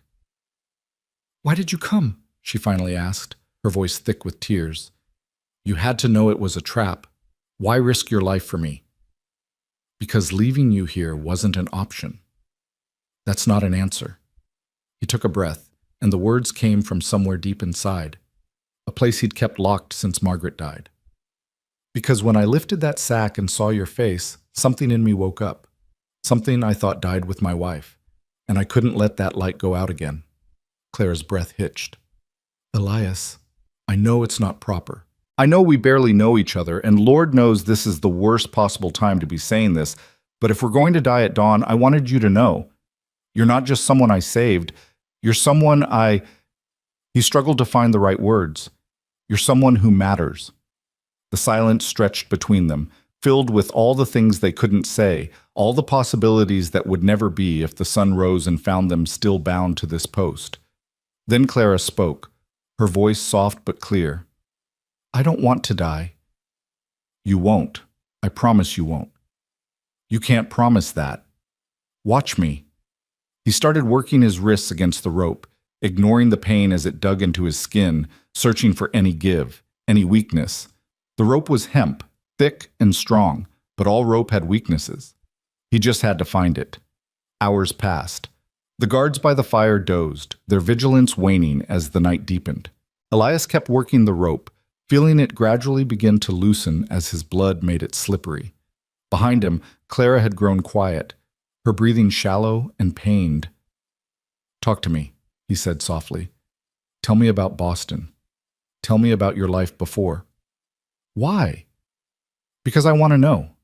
Because if we get out of this, when we get out of this, I want to know everything about you." She was quiet for so long he thought she wouldn't answer. Then she began to speak, her voice distant, remembering. "Our house was on Beacon Hill, narrow and tall, with a blue door my mother loved. She died when I was 8, cholera, and after that it was just Father and me. He was brilliant, everyone said so, but he never cared about money or status. He cared about healing people, especially the ones who couldn't pay." Sounds like a good man. "He was the best man. He used to take me on his rounds, let me help him mix medications, taught me to read medical texts when other girls my age were learning embroidery. He said I had a gift for healing, that I could see what others missed. I wanted to be like him, wanted to help people the way he did. You still can. Not from here, not tied to a post waiting to be sold like cattle." "Yes, even from here." Elias felt the rope give a little more. "You survived, Clara. You're still fighting. That matters. That's healing yourself, and that's the first step. Are you always this optimistic in the face of certain death?" "I prefer to think of it as determined rather than optimistic." She laughed again, and this time it sounded more genuine. "You're an odd man, Elias Boone." "So I've been told." The eastern sky was just beginning to lighten, the stars fading one by one, when Elias finally felt the rope loosen enough that he could slip one hand free. The skin was raw and bleeding, but his hand was free. He waited, barely breathing, but the guards didn't notice. They were both asleep now, their rifles slipping from their laps. Working quickly and quietly, Elias untied the rest of the rope binding them to the post, then reached around to start on Clara's bonds. "When I get you free," he whispered, "we're going to move very slowly and very quietly toward the eastern wall. Can you climb?" "I don't know. My ribs." "You'll climb. You have to. It's the only way out." He got her hands free, then helped her work the circulation back into her fingers. She bit back a gasp as the blood flow returned, tears streaming down her face from the pain. "Can you stand?" he asked. She nodded, and together they rose, moving like ancient people, every muscle screaming protest. The guards continued to sleep, and the rest of the camp was silent. Dawn was perhaps 20 minutes away. They had to move now. They'd taken 3 steps toward the wall when a shout split the air. "They're loose! They're loose!" One of the guards had woken up, was scrambling for his rifle. Elias didn't think, didn't hesitate. He lunged forward, grabbed the rifle before the guard could bring it to bear, and slammed the stock into the man's face. The guard went down, blood streaming from his broken nose. The second guard was awake now, raising his weapon, but Clara grabbed a rock and hurled it with surprising accuracy, catching him in the temple. He staggered, and Elias was on him, wrestling the rifle away and using it to knock him unconscious. But it was too late. The camp was erupting, men pouring from shelters, grabbing weapons. The leader emerged from his tent, his face twisted with rage. "Don't let them reach the wall! Kill the man! Take the woman alive!" Gunfire exploded in the confines of the canyon, bullets whining off rocks and kicking up dirt. Elias grabbed Clara's hand and ran, half dragging her toward the eastern wall as chaos erupted behind them. He fired the captured rifle one-handed, not aiming, just providing covering fire. They reached the base of the wall, and Elias shoved Clara toward the first handhold. "Climb! Don't look back! Don't stop! Just climb!" "What about you?" "I'm right behind you. Now go!" She climbed, moving faster than he'd thought possible for someone with cracked ribs and rope-burned wrists. Elias fired the last rounds from the rifle, threw it aside, and started climbing after her. A bullet struck the rock next to his head, showering him with stone fragments. Another ricocheted off the wall above. The gang was recovering from their surprise, organizing, and any second now they'd realize they could just shoot the climbers off the wall like fish in a barrel. "Faster!" Elias shouted. Clara was 20 feet up now, 30, her hands bleeding from the rough stone but still moving. Elias climbed below her, trying to shield her with his body, knowing it was futile but doing it anyway. Then he heard it, the thunder of hooves growing louder, echoing off the canyon walls. For a confused moment, he thought it was more of the gang arriving, but then he heard something that made his heart leap. A bugle call. The cavalry call to charge. Captain Randall's voice boomed across the canyon. "United States Army! Drop your weapons and surrender!" The gang members spun, caught between the climbers and the sudden arrival of 2 companies of cavalry pouring through the canyon entrance. Confusion reigned, men running in all directions, some trying to fight, others trying to flee. "Keep climbing!" Elias shouted to Clara. "Don't stop!" They climbed until their hands were numb, until their muscles screamed, until finally they crested the top of the wall and collapsed on the relatively flat ground beyond. Below them, the battle was brief and brutal. The gang, caught by surprise and surrounded, surrendered quickly. Only the leader tried to make a stand, and Elias watched as 3 troopers brought him down, binding him with the same ropes he'd used on so many others. Captain Randall looked up, saw Elias and Clara on the cliff edge, and saluted. Elias returned the salute, then turned to Clara. She was lying on her back, staring at the sky, her chest heaving as she tried to catch her breath. Her hands were bleeding, her face was bruised, her dress was torn, but she was alive. "We made it," she whispered. "We actually made it." Elias collapsed beside her, every muscle in his body trembling with exhaustion and relief. "Told you I'd figure something out." She turned her head to look at him, and despite everything, the pain, the fear, the ordeal they'd just survived, she smiled. "You're completely insane." "Yeah," he agreed. "But you're safe. That's all that matters." She reached over and took his bloody hand in her bloody hand, threading their fingers together.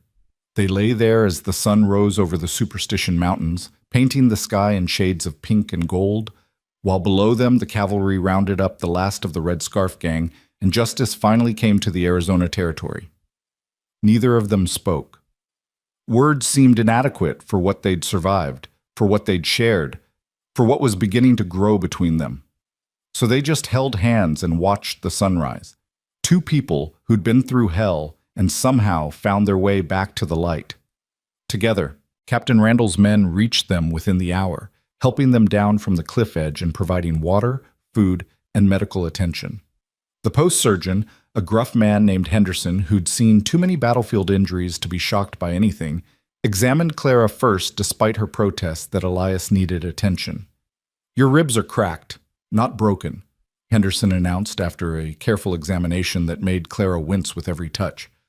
"You've got rope burns that need cleaning before they get infected, and these bruises will hurt like the devil for a week or 2, but you'll heal. You're lucky, miss." "Lucky," Clara repeated flatly, and Elias saw something dark flash across her face. Yes, I suppose compared to being dead, I'm very lucky. Henderson caught the bitterness in her voice and softened his tone. I've been an army surgeon for 20 years, miss. I've seen what men like that gang do to their captives. The fact that you're sitting here, alive and whole, talking back to me with fire in your eyes, that's not just luck. That's survival.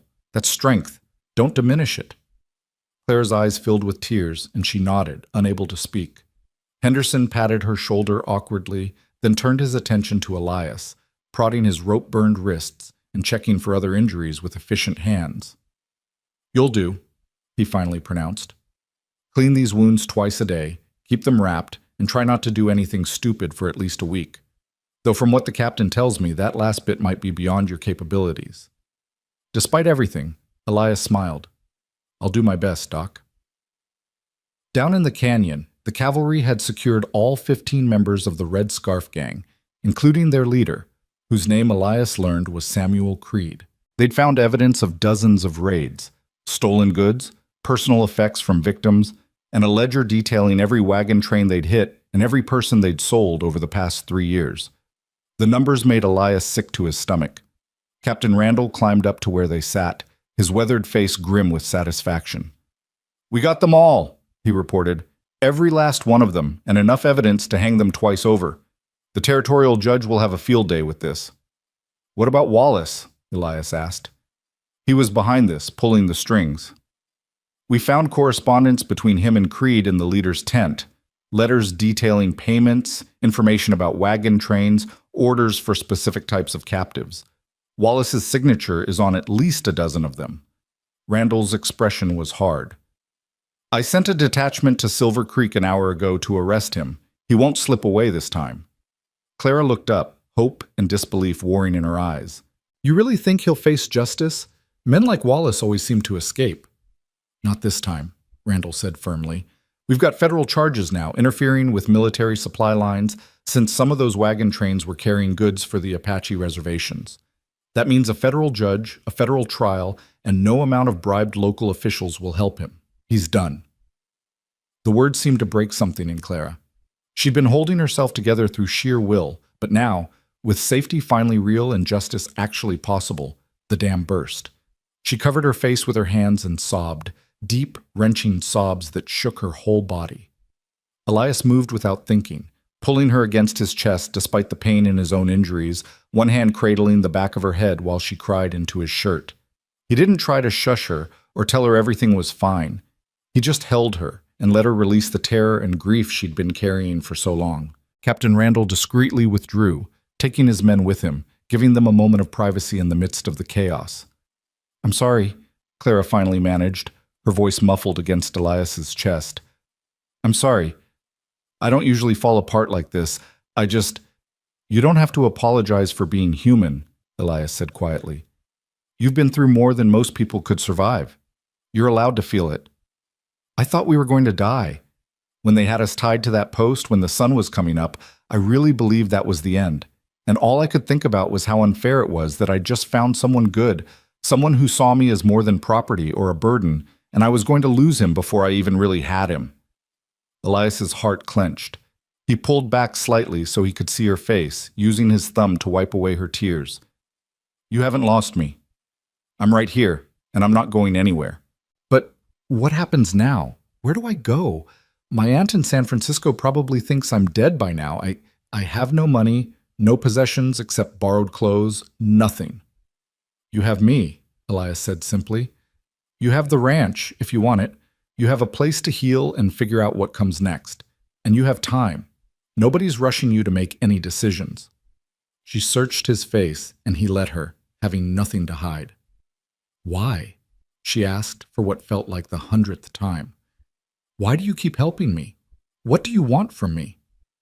I want you to be happy, Elias said, and realized as he said it that it was the complete truth. I want you to feel safe.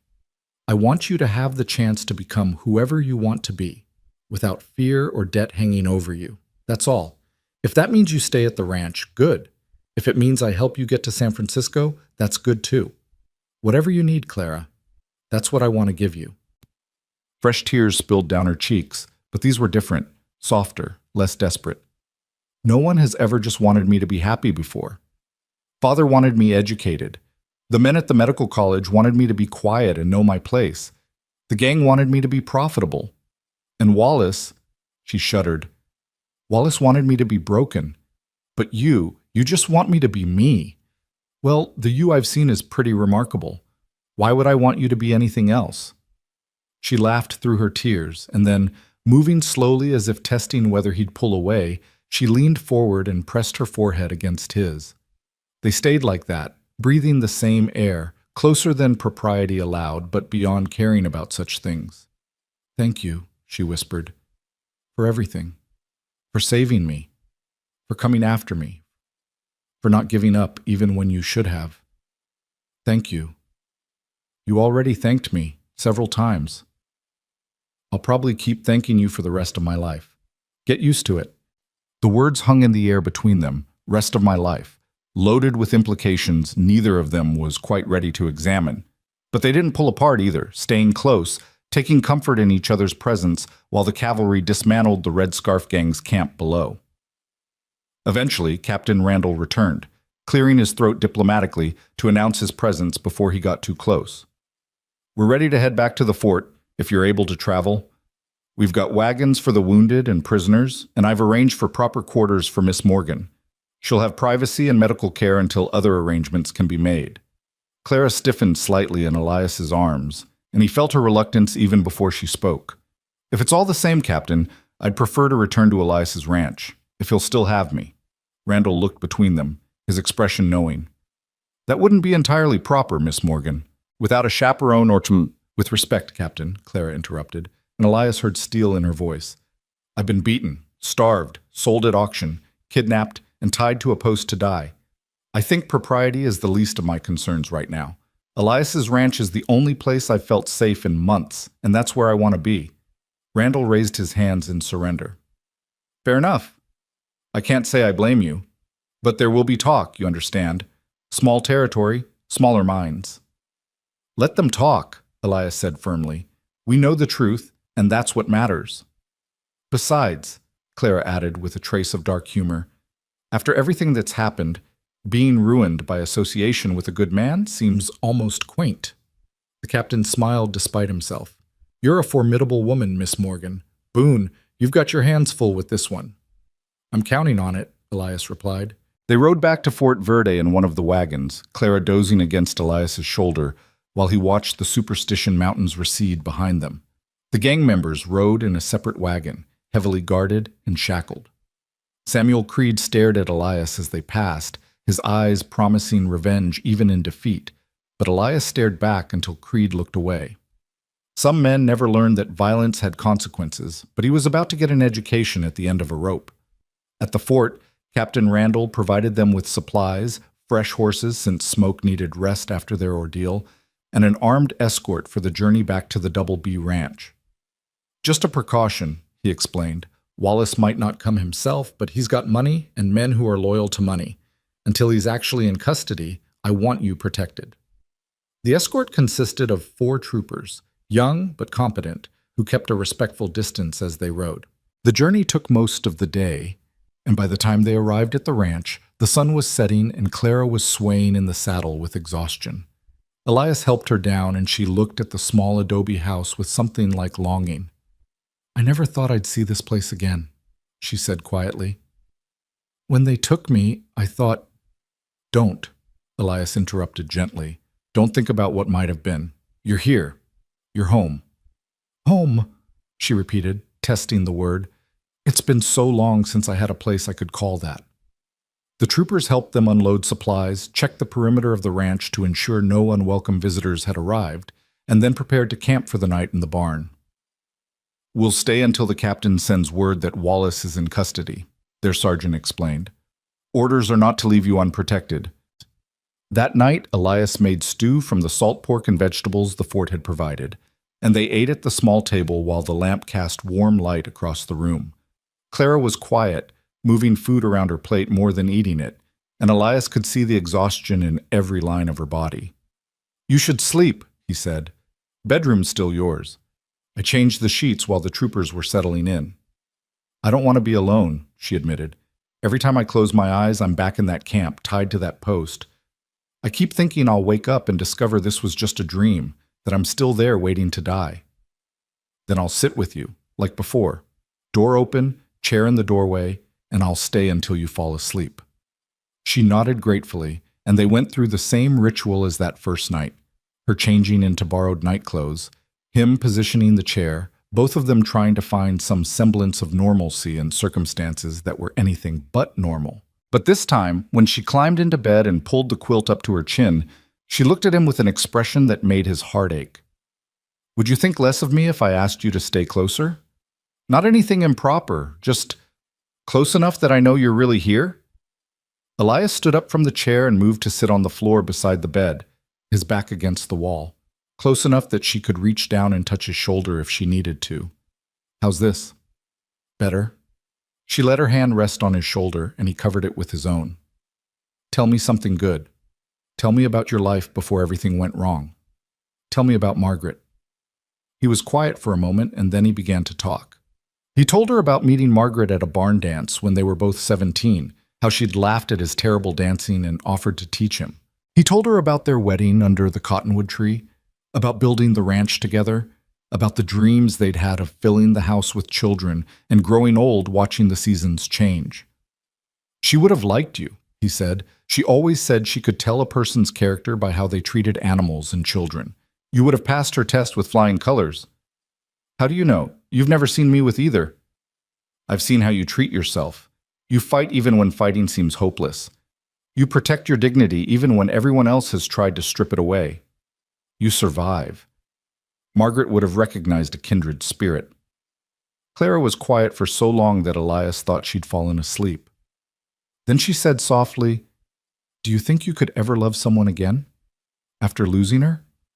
The question should have hurt, but somehow it didn't. "I didn't think so," Elias admitted. "For 2 years I was sure my heart died with her. But then I lifted a burlap sack and saw an angel, and I realized maybe the heart can surprise you. Maybe love isn't a single well that runs dry, but a spring that keeps flowing if you let it." That's very poetic for a rancher. Margaret liked poetry. Some of it must have rubbed off. Her hand tightened on his shoulder. "I'm scared, Elias. I'm scared of feeling too much, of trusting too much, of letting myself hope for something good only to have it ripped away again." That's not fear, that's wisdom. Anyone who's been through what you've been through would be a fool not to be careful. But being careful doesn't mean giving up on hope entirely. Is that what you're offering me? Hope? I'm offering you safety, time, and a chance to figure out what you want your life to be.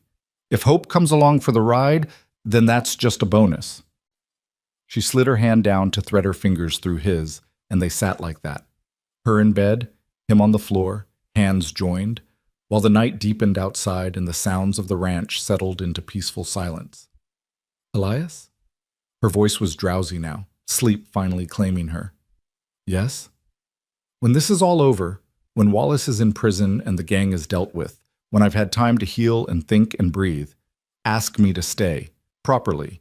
Ask me to stay not because I have nowhere else to go, but because you want me here." His throat was tight.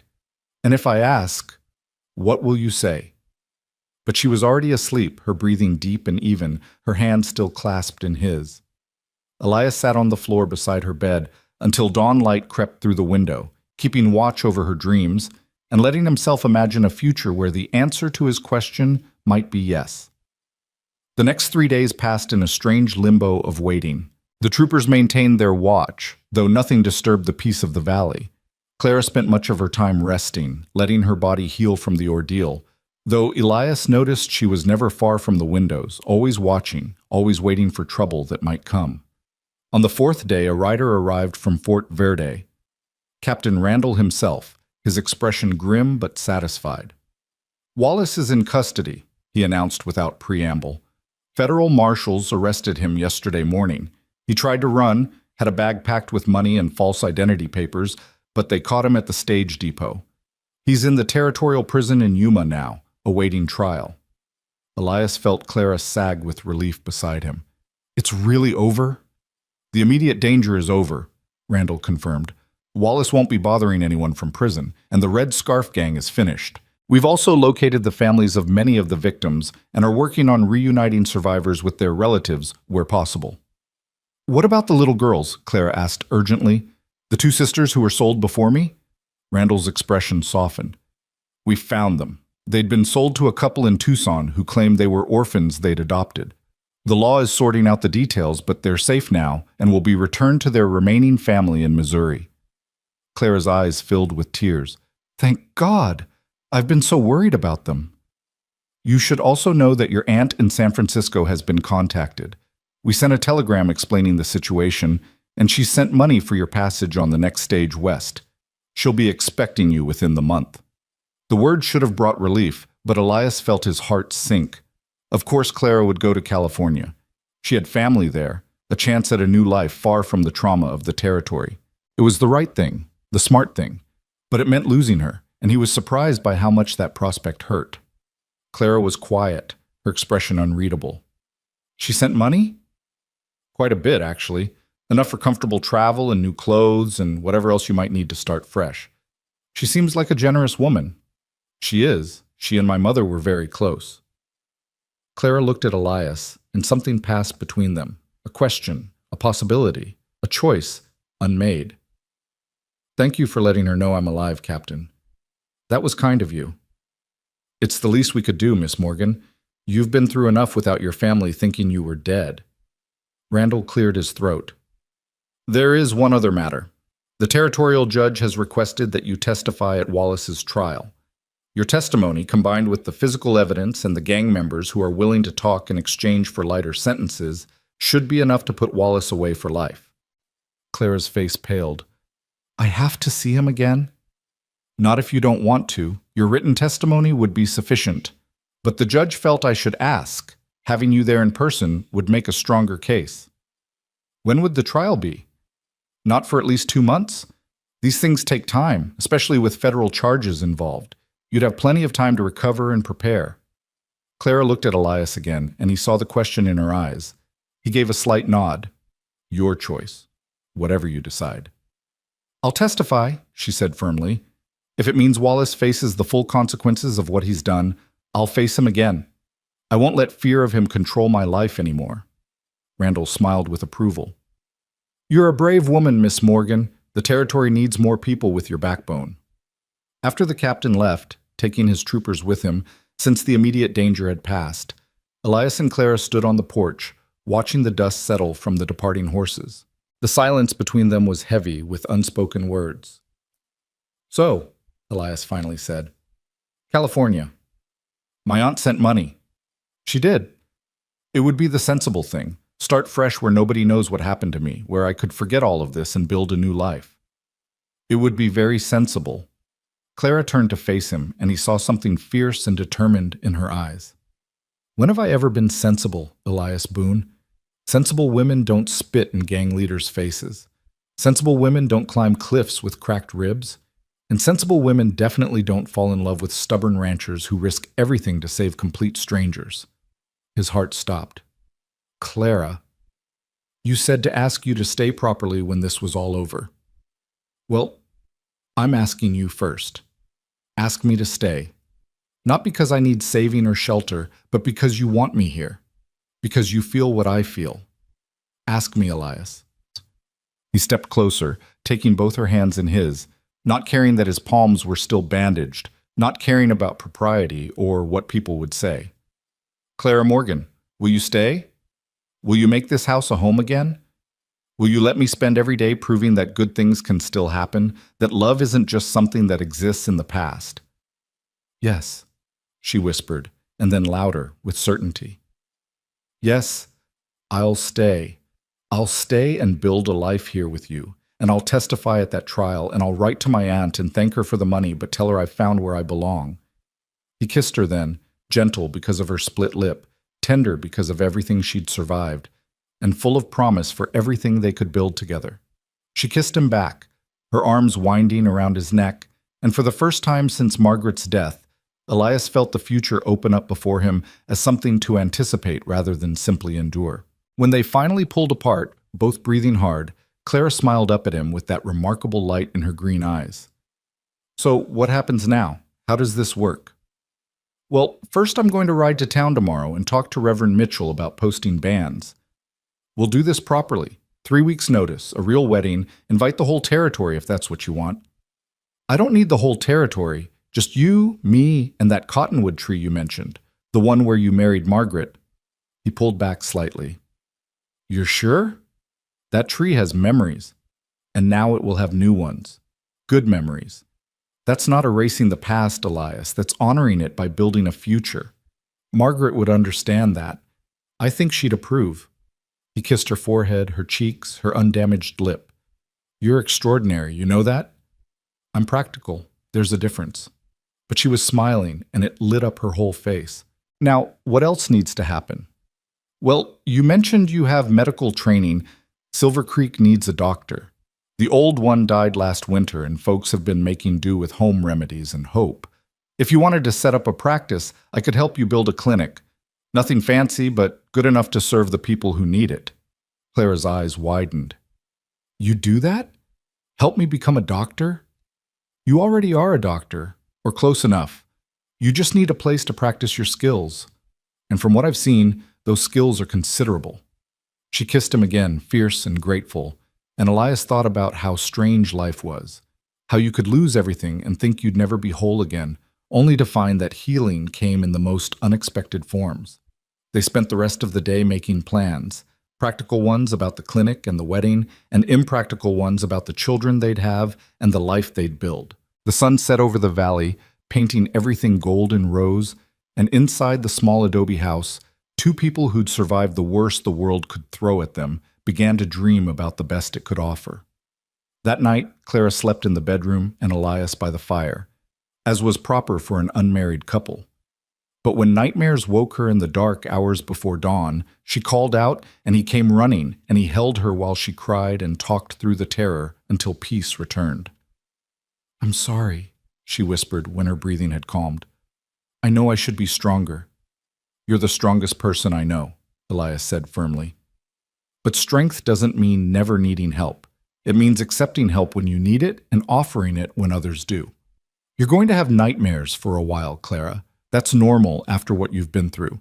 But each night they'll fade a little more, and each morning you'll wake up a little more certain that you're safe. How do you know? Because that's how it was for me after Margaret died.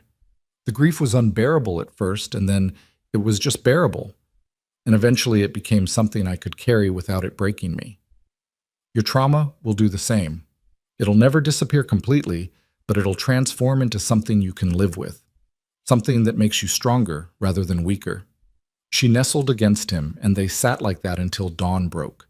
Not sleeping, just being together, and learning that sometimes the greatest healing comes not from forgetting the past, but from building a future strong enough to outweigh it. When the sun rose, painting the world in shades of gold and promise, Elias and Clara stood together on the porch of the Double B Ranch and watched a new day begin. Somewhere out there, Wallace sat in prison, waiting for justice. Somewhere, families were being reunited with loved ones they'd thought lost forever. And here, in a small valley watered by Willow Creek, two people who'd found each other in the worst circumstances began to build something beautiful from the ashes of their pain.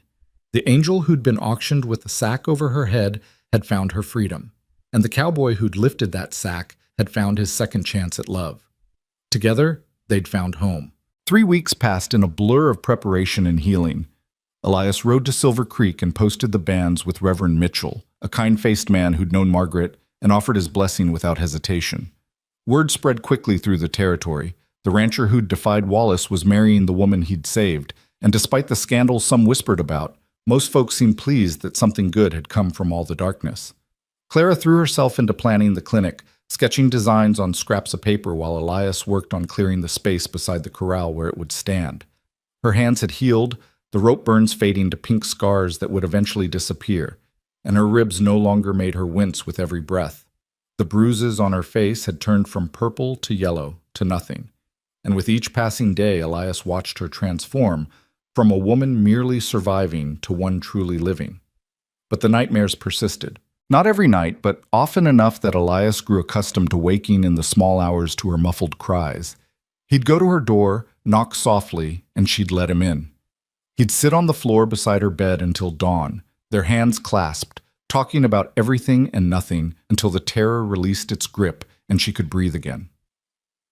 "I'm worried about the trial," she admitted one night, about a week before their wedding. "Captain Randall sent word that it's been scheduled for next month. I'll have to face Wallace, look him in the eye and tell everyone what happened. What if I freeze? What if I can't do it?" "Then I'll be right there with you," Elias said firmly. "In the courtroom, holding your hand if they'll let me, and waiting outside if they won't. You won't face him alone, Clara, not ever again." "What if seeing me makes him angry? What if he finds a way to—" "He's in chains behind bars with armed guards. He can't hurt you anymore. The only power he has left is the fear you give him, and every day you take more of that back. By the time you testify, he'll be nothing but a bitter man facing consequences he spent his whole life avoiding." She squeezed his hand. "How are you always so certain about everything?" "I'm not. I'm just certain about you, about us. The rest, I figure we'll handle as it comes." The morning of their wedding dawned clear and beautiful, the kind of autumn day when the Arizona Territory showed its gentler side. The heat had broken, and the air carried a crispness that promised winter without threatening it. Elias woke before dawn, as always, but today nervous energy kept him from his usual routine. He fed the animals, checked the fence lines, and found himself back at the house with hours still to kill before the ceremony. Clara emerged from the bedroom wearing the dress Elias had commissioned for Mrs. Henderson, the seamstress in Silver Creek. It was simple, cream-colored cotton with lace at the collar and cuffs. But on Clara it looked like something from a magazine. She'd left her auburn hair loose, the way Elias loved it, and woven small white flowers through it that she'd gathered from along the creek. "You're staring," she said, but she was smiling. "Can't help it. You're beautiful." "You're biased." "Absolutely. Doesn't make it less true." People began arriving around noon, more than Elias had expected. Captain Randall came with his wife, a cheerful woman named Caroline, who'd insisted on making a cake. Doc Henderson arrived with his medical bag, joking that he always brought it to weddings because someone usually needed stitches before the dancing was done. Families from neighboring ranches, folks from town who'd heard the story and wanted to show their support, even some of the troopers who'd helped rescue them from the gang's camp. But the most surprising arrival was a woman in her 50s who climbed down from the stage looking travel-worn and determined. She had Clara's green eyes and the same stubborn set to her jaw. "Aunt Patricia?" Clara's voice was incredulous. "What are you doing here? I wrote you that I was staying—" "I know what you wrote," Patricia Morgan said, pulling Clara into a fierce embrace. "Did you really think I'd let my only niece get married without family present? I left San Francisco the day I got your letter. Someone needs to represent your father, and I intend to give you away properly."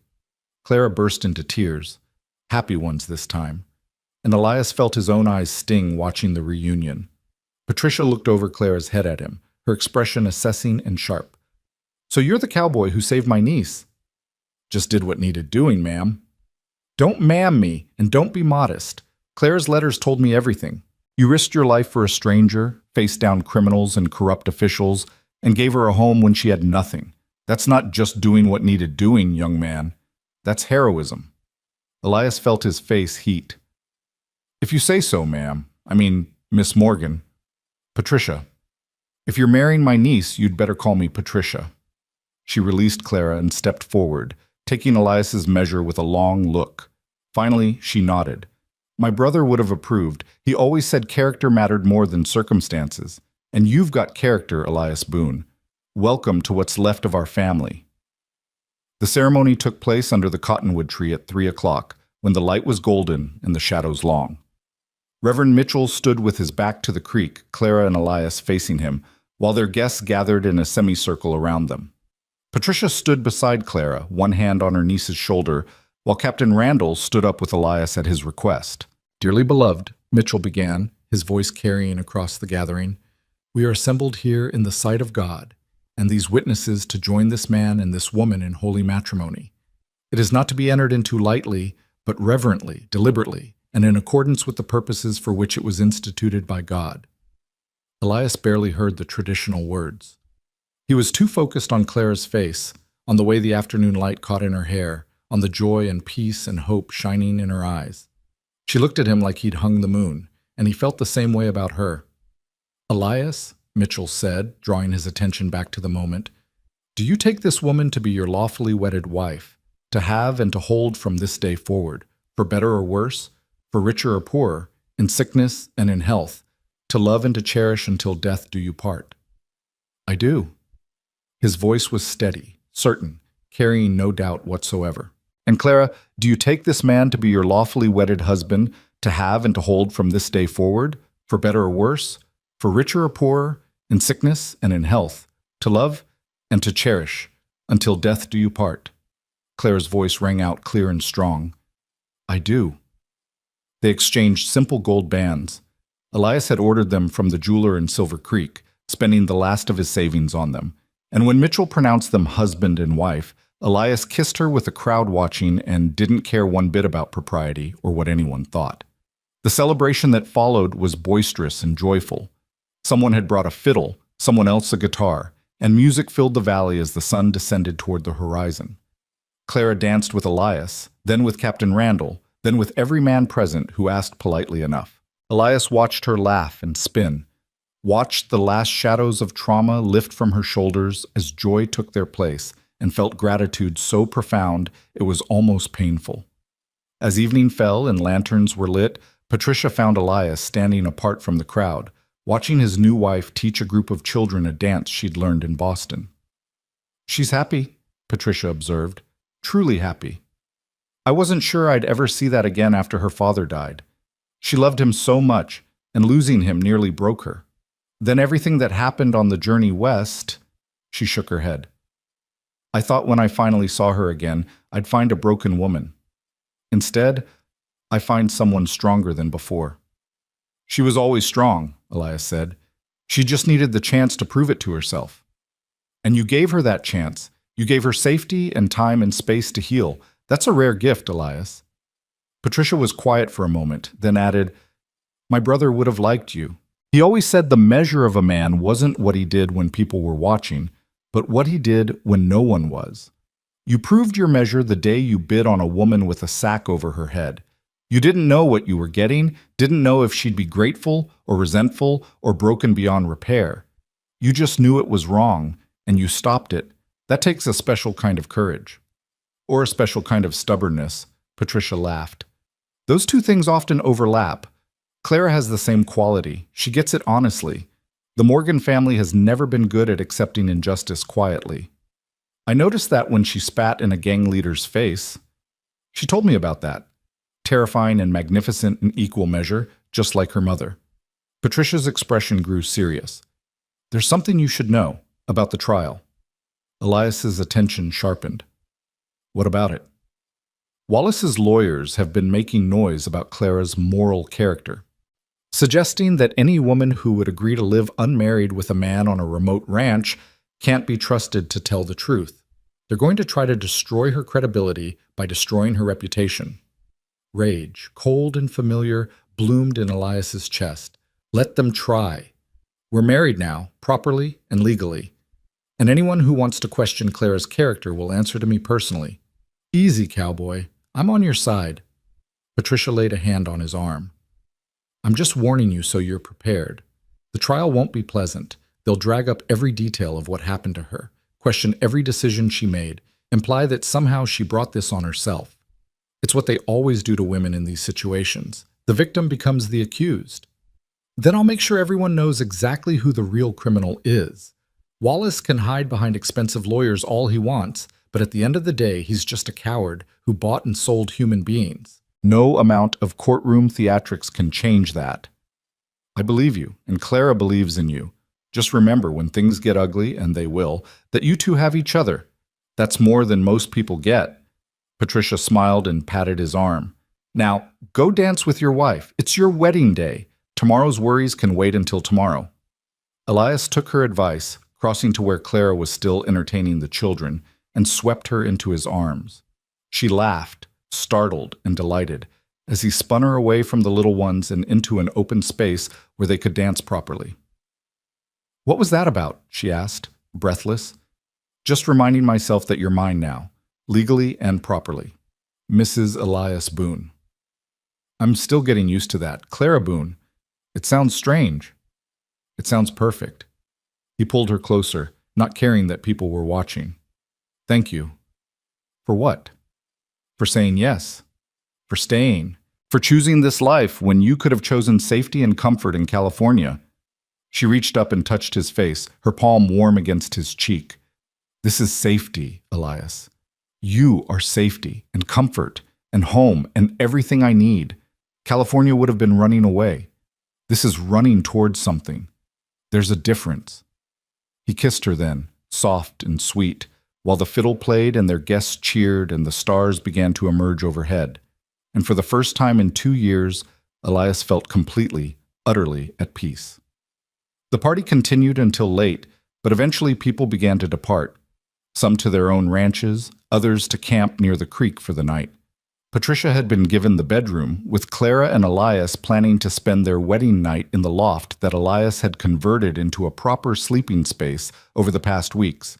It wasn't fancy, but it was private, and that was all that mattered. As they climbed the ladder to the loft, Clara paused and looked back at the main room where Patricia was already asleep, at the ranch that had become her home, at the life that was now hers to live. No regrets? Elias asked softly. Not a single one. She climbed the rest of the way up and reached down to help him. Come on, husband. We have the rest of our lives to start living. The weeks that followed their wedding fell into a comfortable rhythm. Patricia stayed for 2 more weeks, helping Clara set up the clinic and teaching her some of the medical techniques she'd learned from Clara's father. The building was small, just one room with an examining table, shelves for medicines, and a desk for record keeping. But it was solid and clean, and within days of opening, people started coming. First, it was Mrs. Chen from the neighboring ranch, whose youngest had a persistent cough that Clara treated with herbal tea and steam. Then old Joe Mackey, who'd been putting off having a broken finger properly set for 3 months, and finally admitted it needed attention. Word spread quickly. There was a real doctor at the Double B Ranch, and she was good at her work and didn't charge those who couldn't pay. Elias watched Clara come alive in the clinic, watched her confidence grow with each patient she helped. She had a gift for healing, just as her father had predicted, and more than that, she had compassion. She listened to her patients, really listened, and treated them with dignity regardless of their circumstances. You're staring again, Clara said one evening as she cleaned her instruments after a long day of patience. Still can't help it. You're magnificent when you're in your element. I'm covered in blood and sweat and smell like carbolic acid. That's hardly magnificent. You just saved Tommy Henderson's life by recognizing his appendix was inflamed and getting him to Doc Henderson for surgery in time. That's the definition of magnificent. She smiled, tired but satisfied. It's what I'm meant to do. I knew it even as a child watching my father work. I just didn't think I'd ever get the chance to do it myself. Well, now you have the chance and you're taking it. I'm proud of you, Clara. The trial date arrived faster than either of them wanted. They traveled to Tucson with Captain Randall as escort, staying in a small hotel near the courthouse. Patricia came with them, insisting that Clara needed family support, and Elias was grateful for her presence. The night before Clara was scheduled to testify, she barely slept, pacing their hotel room until Elias finally pulled her into his arms and held her until the shaking stopped. I can't do this, she whispered against his chest. I thought I could, but now that we're here, now that it's real, I can't face him, Elias, I can't. Yes, you can. You're the bravest person I know, Clara. You survived kidnapping, assault, and days of captivity. You climbed a cliff with cracked ribs while people shot at you. You can sit in a courtroom and tell the truth. But what if they don't believe me? What if his lawyers make me sound like a liar or worse? Then I'll stand up and tell them exactly what I saw. So will Captain Randall and his men. So will the members of the Red Scarf Gang who are testifying against Wallace to save their own necks. You're not alone in this, Clara. The truth has a lot of voices, and yours is just one of them. She pulled back to look at him, her eyes red from crying but determined. Promise me something. Anything. If it gets too hard, if I start to break in there, catch my eye. Remind me why I'm doing this. Remind me that he doesn't own me anymore, That I'm free and safe and loved? Can you do that? Every second of every minute that you're in there, I promise. The courtroom was packed the next morning. Wallace's trial had drawn attention from across the territory. Newspapers had sent reporters, curious citizens filled the gallery, and the air was thick with anticipation and judgment. Elias sat in the front row directly behind where Clara would testify, with Patricia beside him and Captain Randall on her other side. Wallace was led in by marshals, his wrists and ankles shackled. He'd lost weight during his imprisonment, his expensive suit hanging loose on his frame, but his eyes still held that cold arrogance. When he saw Clara enter the courtroom, his lips curved into a slight smile that made Elias's hands curl into fists. The prosecution attorney, a sharp woman named Elizabeth Cartwright, who'd made her reputation fighting corruption, called Clara to the stand. Clara walked forward with her head high, her hand steady, as she placed it on the Bible to swear her oath. She sat in the witness chair and finally allowed herself to look at Wallace. For a moment, Elias saw fear flicker across her face. Then she looked at him, found his eyes, and he nodded. "You've got this. I'm right here." Her shoulders straightened, and when she spoke, her voice was clear and strong. "Please state your name for the record," Cartwright began. "Clara Morgan Boone. And Mrs. Boone, can you tell the court how you came to be in Arizona Territory?" Clara told her story, all of it, from her father's death to the wagon train attack to her captivity with the Red Scarf Gang. She detailed the conditions, the fear, the way they'd moved from camp to camp selling their captives. When she described the auction in Silver Creek, her voice wavered slightly, but she pushed through. "The auctioneer said someone named Wallace had already made arrangements for me, that I was being sold to Jebediah Wallace, and that he'd paid extra to ensure no one else could bid." "But someone did bid," Cartwright prompted. "Yes. Elias, my husband, bid $500, more than anyone expected. Wallace was angry, but he couldn't do anything about it in front of the whole town." "What happened after that?" "Elias took me to his ranch. He gave me safety, medical care, and asked nothing in return. Then 3 days later, while he was at Fort Verde sending telegrams about the Red Scarf Gang, men broke into the ranch and took me. They left a message. Wallace always gets what he wants." The courtroom murmured. Wallace's lawyer, a slick man named Thornton, objected that the message was hearsay, but the judge overruled him. Elias had testified earlier about finding it written on his wall. Cartwright continued. "Can you identify the man who paid to have you kidnapped and returned to captivity?" Clara looked directly at Wallace. "Yes, that's him, Jebediah Wallace. He's sitting right there, and he's exactly who the Red Scarf Gang said he was, their partner, their financier, the man who made it all possible." Wallace's expression never changed, but something flickered in his eyes. Surprise that this broken woman had found her spine, perhaps, or recognition that his money couldn't buy his way out of this. The cross-examination was brutal.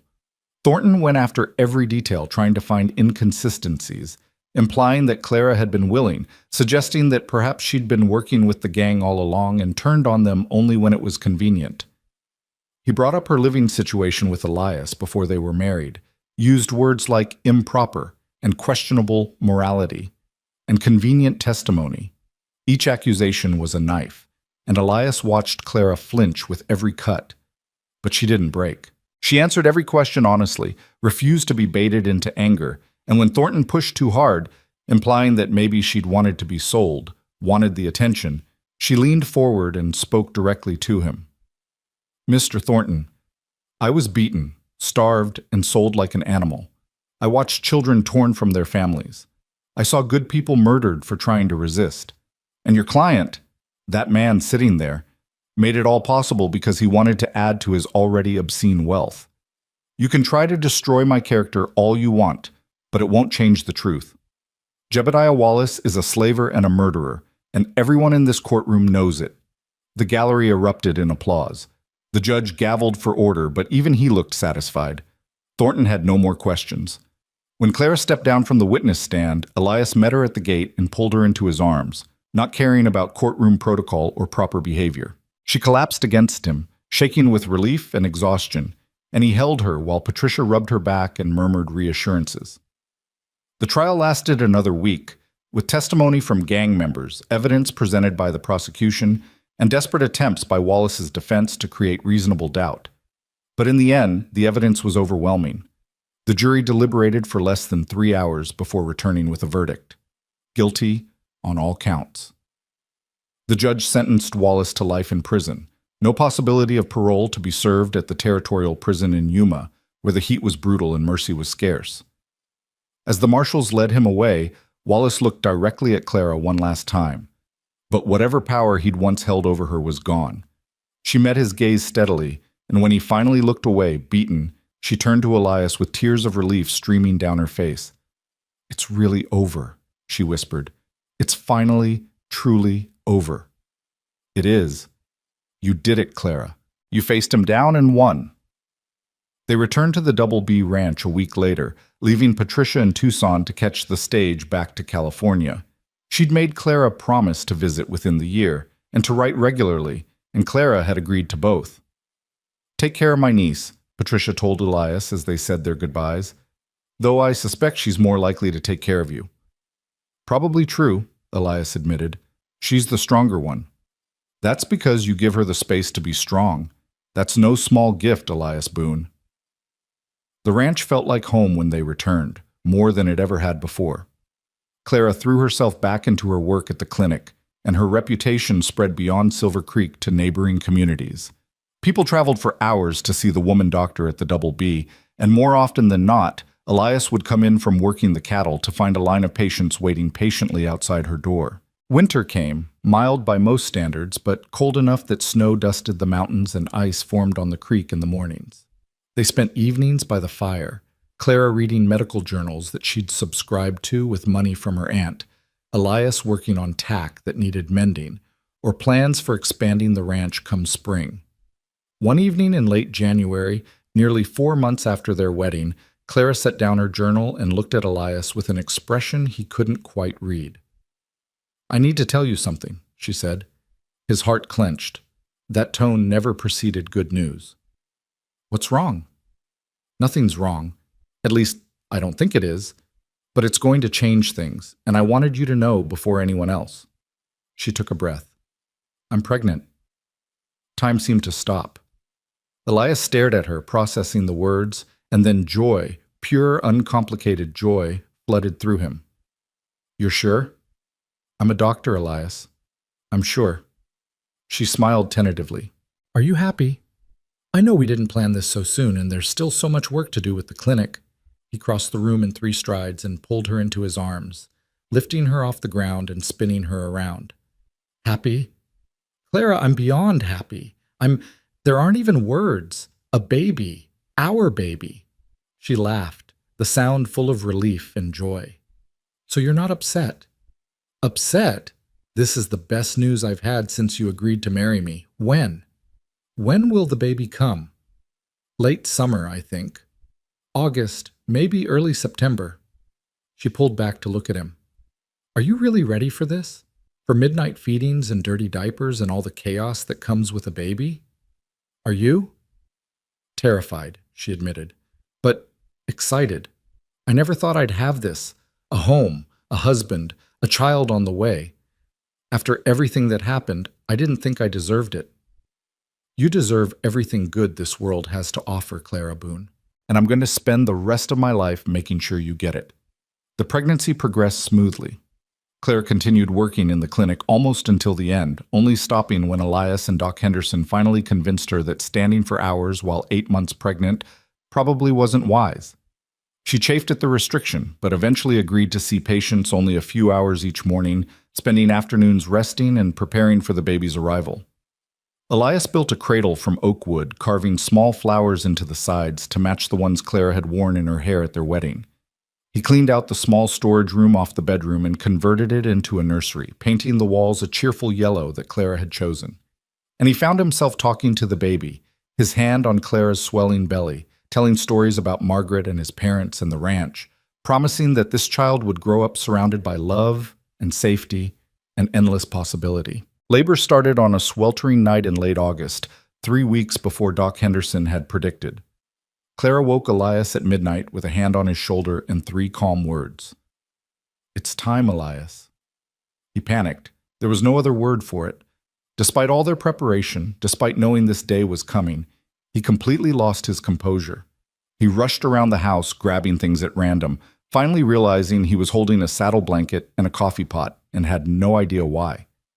Clara, in the early stages of labor and still capable of humor, laughed at him. "Breathe, Elias. I'm the doctor, remember? I know what I'm doing." "But you can't deliver your own baby." "No, which is why you're going to ride to town and get Doc Henderson. Right now, before I change my mind and decide to do this alone out of sheer stubbornness." He rode like the devil was chasing him, covering the 10 miles to Silver Creek in record time and pounding on Doc Henderson's door until the older man emerged, grumbling about young husbands and false alarms. But when Elias explained that Clara had insisted it was real labor, Henderson grabbed his bag without further complaint and followed Elias back to the ranch. The labor lasted 14 hours. Elias stayed with Clara the entire time, holding her hand, wiping her face with cool cloths, and trying not to wince when she squeezed his fingers hard enough to make bones creak during contractions. Doc Henderson checked on her progress periodically, assured them everything was normal, and stayed close in case complications arose. As the sun began to set on what had been the longest day of Elias's life, Clara's efforts intensified. Henderson positioned himself to catch the baby, giving instructions that Clara followed with the same determination she brought to everything in her life. And then, as golden light slanted through the bedroom window, a new voice joined the world, a baby's cry, strong and indignant. "It's a girl," Henderson announced, holding up the squalling infant. A beautiful, healthy girl with a remarkable set of lungs. Clara laughed and cried simultaneously, reaching for her daughter with shaking arms.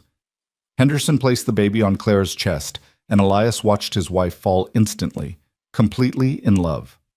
The baby quieted immediately at her mother's touch, her tiny fist curling around Clara's finger. "Hello, little one," Clara whispered. "Hello, Margaret Rose?" Elias felt his throat close. They'd discussed names, but Clara had insisted that if they had a daughter, she should carry Margaret's name. "She gave me you," Clara had explained. "By dying, she freed you to save me. I want to honor that." Now, watching his wife hold their daughter, Margaret Rose Boone, named for the past and the future, Elias felt the last piece of his healing slot into place. The grief for Margaret would never completely disappear, but it had transformed into something gentler, something that coexisted peacefully with the love he felt for Clara and this new life they'd created together. "Do you want to hold her?" Clara asked, and carefully transferred the baby to Elias's arms. She was so small, so impossibly fragile, with a downy covering of auburn hair that matched her mother's and eyes that would probably be green once they settled on a color. She looked up at Elias with what he swore was recognition, and he fell completely, irrevocably in love. "Hello, Maggie Rose," he murmured. "I'm your papa. I'm going to teach you to ride and rope and read the stars. I'm going to protect you and love you and make sure you grow up knowing that you can be anything you want to be. Welcome to the family, little one. We've been waiting for you." The baby made a small sound, not quite a coo, not quite a cry, and yawned hugely, already bored with the world and ready for sleep. Elias laughed and carefully returned her to Clara's arms, leaning down to kiss first his daughter's forehead and then his wife's. "You did it," he said to Clara. "You brought her safely into the world. You're amazing." "We did it," Clara corrected. "We brought her into the world, into this family, into this life we've built together. She's ours, Elias. Ours." Doc Henderson cleaned up, gave Clara instructions for recovery and nursing, and accepted Elias's profuse thanks with good grace. "You've got yourself a good family here, Boone," he said as he prepared to leave. "That little girl is going to grow up loved and strong, just like her mama. You take care of them." "Every day of my life," Elias promised. The weeks that followed were exhausting and joyful in equal measure. Maggie Rose proved to have her mother's determination and her father's stubbornness, wanting to eat every 2 hours, regardless of the time of day, and protesting loudly when her needs weren't immediately met. Clara took to motherhood with the same competence she brought to medicine, while Elias discovered a capacity for gentleness he hadn't known he possessed. Patients still came to the clinic, but Clara cut her hours dramatically, seeing only emergencies and regular patients who'd become friends. The rest of her time was devoted to Maggie Rose, nursing her, changing her, singing to her in the evenings while Elias played his father's old guitar. One evening in late September, as the heat finally broke and autumn began to assert itself, Elias found Clara standing by the window with Maggie Rose asleep in her arms. The setting sun painted them both in shades of gold, and Elias stood in the doorway just watching, memorizing the moment. "What are you thinking about?" he asked softly. Clara turned, smiling. "I'm thinking about how different my life could have been. If you hadn't bid on me that day, if you hadn't come after me when they took me back, if you hadn't given me the space and time to heal and discover who I wanted to be. I'd be dead, or worse, or at best living a half-life in California wondering what might have been. Instead, you're here, healing people and raising our daughter in this beautiful valley. Seems like you chose well." "We chose well," Clara corrected, echoing her words from the night Maggie was born. "This isn't just my life or your life anymore, Elias. It's our life. All three of us building something beautiful from what started as the worst day of my life." She carried Maggie Rose to the cradle Elias had built and laid her down gently. The baby stirred but didn't wake, already adapting to the rhythms of ranch life. Clara returned to Elias and took his hand, leading him out to the porch where they could watch the sun finish its descent. "Thank you," she said, not for the first time and certainly not for the last. "Thank you for seeing an angel where everyone else saw merchandise. Thank you for giving me back my life." "You gave me mine too," Elias replied. "After Margaret died, I thought I was done. Thought I'd just exist until I didn't anymore. Then I lifted that sack and saw your face, and something woke up inside me. You saved me as much as I saved you, Clara. Maybe more." They stood together on the porch as stars began to emerge overhead, the same stars that had watched the worst moments of their lives and now bore witness to the best. The ranch spread out before them, the clinic where Clara healed the sick, the barn where Smoke and the other horses nickered softly, the fields where cattle grazed peacefully, and inside the house, the nursery where their daughter slept. A year ago, Elias Boone had been a widower going through the motions of living, his heart buried with his first wife, his future stretching ahead empty and gray. A year ago, Clara Morgan had been a captive, stripped of dignity and hope, facing a future too terrible to contemplate. Now they were husband and wife, parents to a beautiful daughter, partners in building a life that honored the past while embracing the future. The angel who'd been auctioned with a sack over her head had found her freedom, her purpose, and her home. And the cowboy who'd lifted that sack had found his second chance at love and a reason to believe that even in the darkest moments, redemption was possible. "Look," Clara said, pointing toward the creek where fireflies had begun their nightly dance. "Maggie will love those when she's old enough to chase them. We'll teach her together, along with riding and healing and how to stand up for what's right, even when it's hard." "Especially when it's hard," Clara agreed. "The world needs more people who do the right thing, not because it's easy, but because it's right." Sounds like something a wise woman would say. "I learned it from a stubborn cowboy who risked everything to save a stranger." Elias pulled her close, his arm around her waist, her head resting on his shoulder. Inside, Maggie Rose made a small sound in her sleep, not distress, just the sound of a baby dreaming.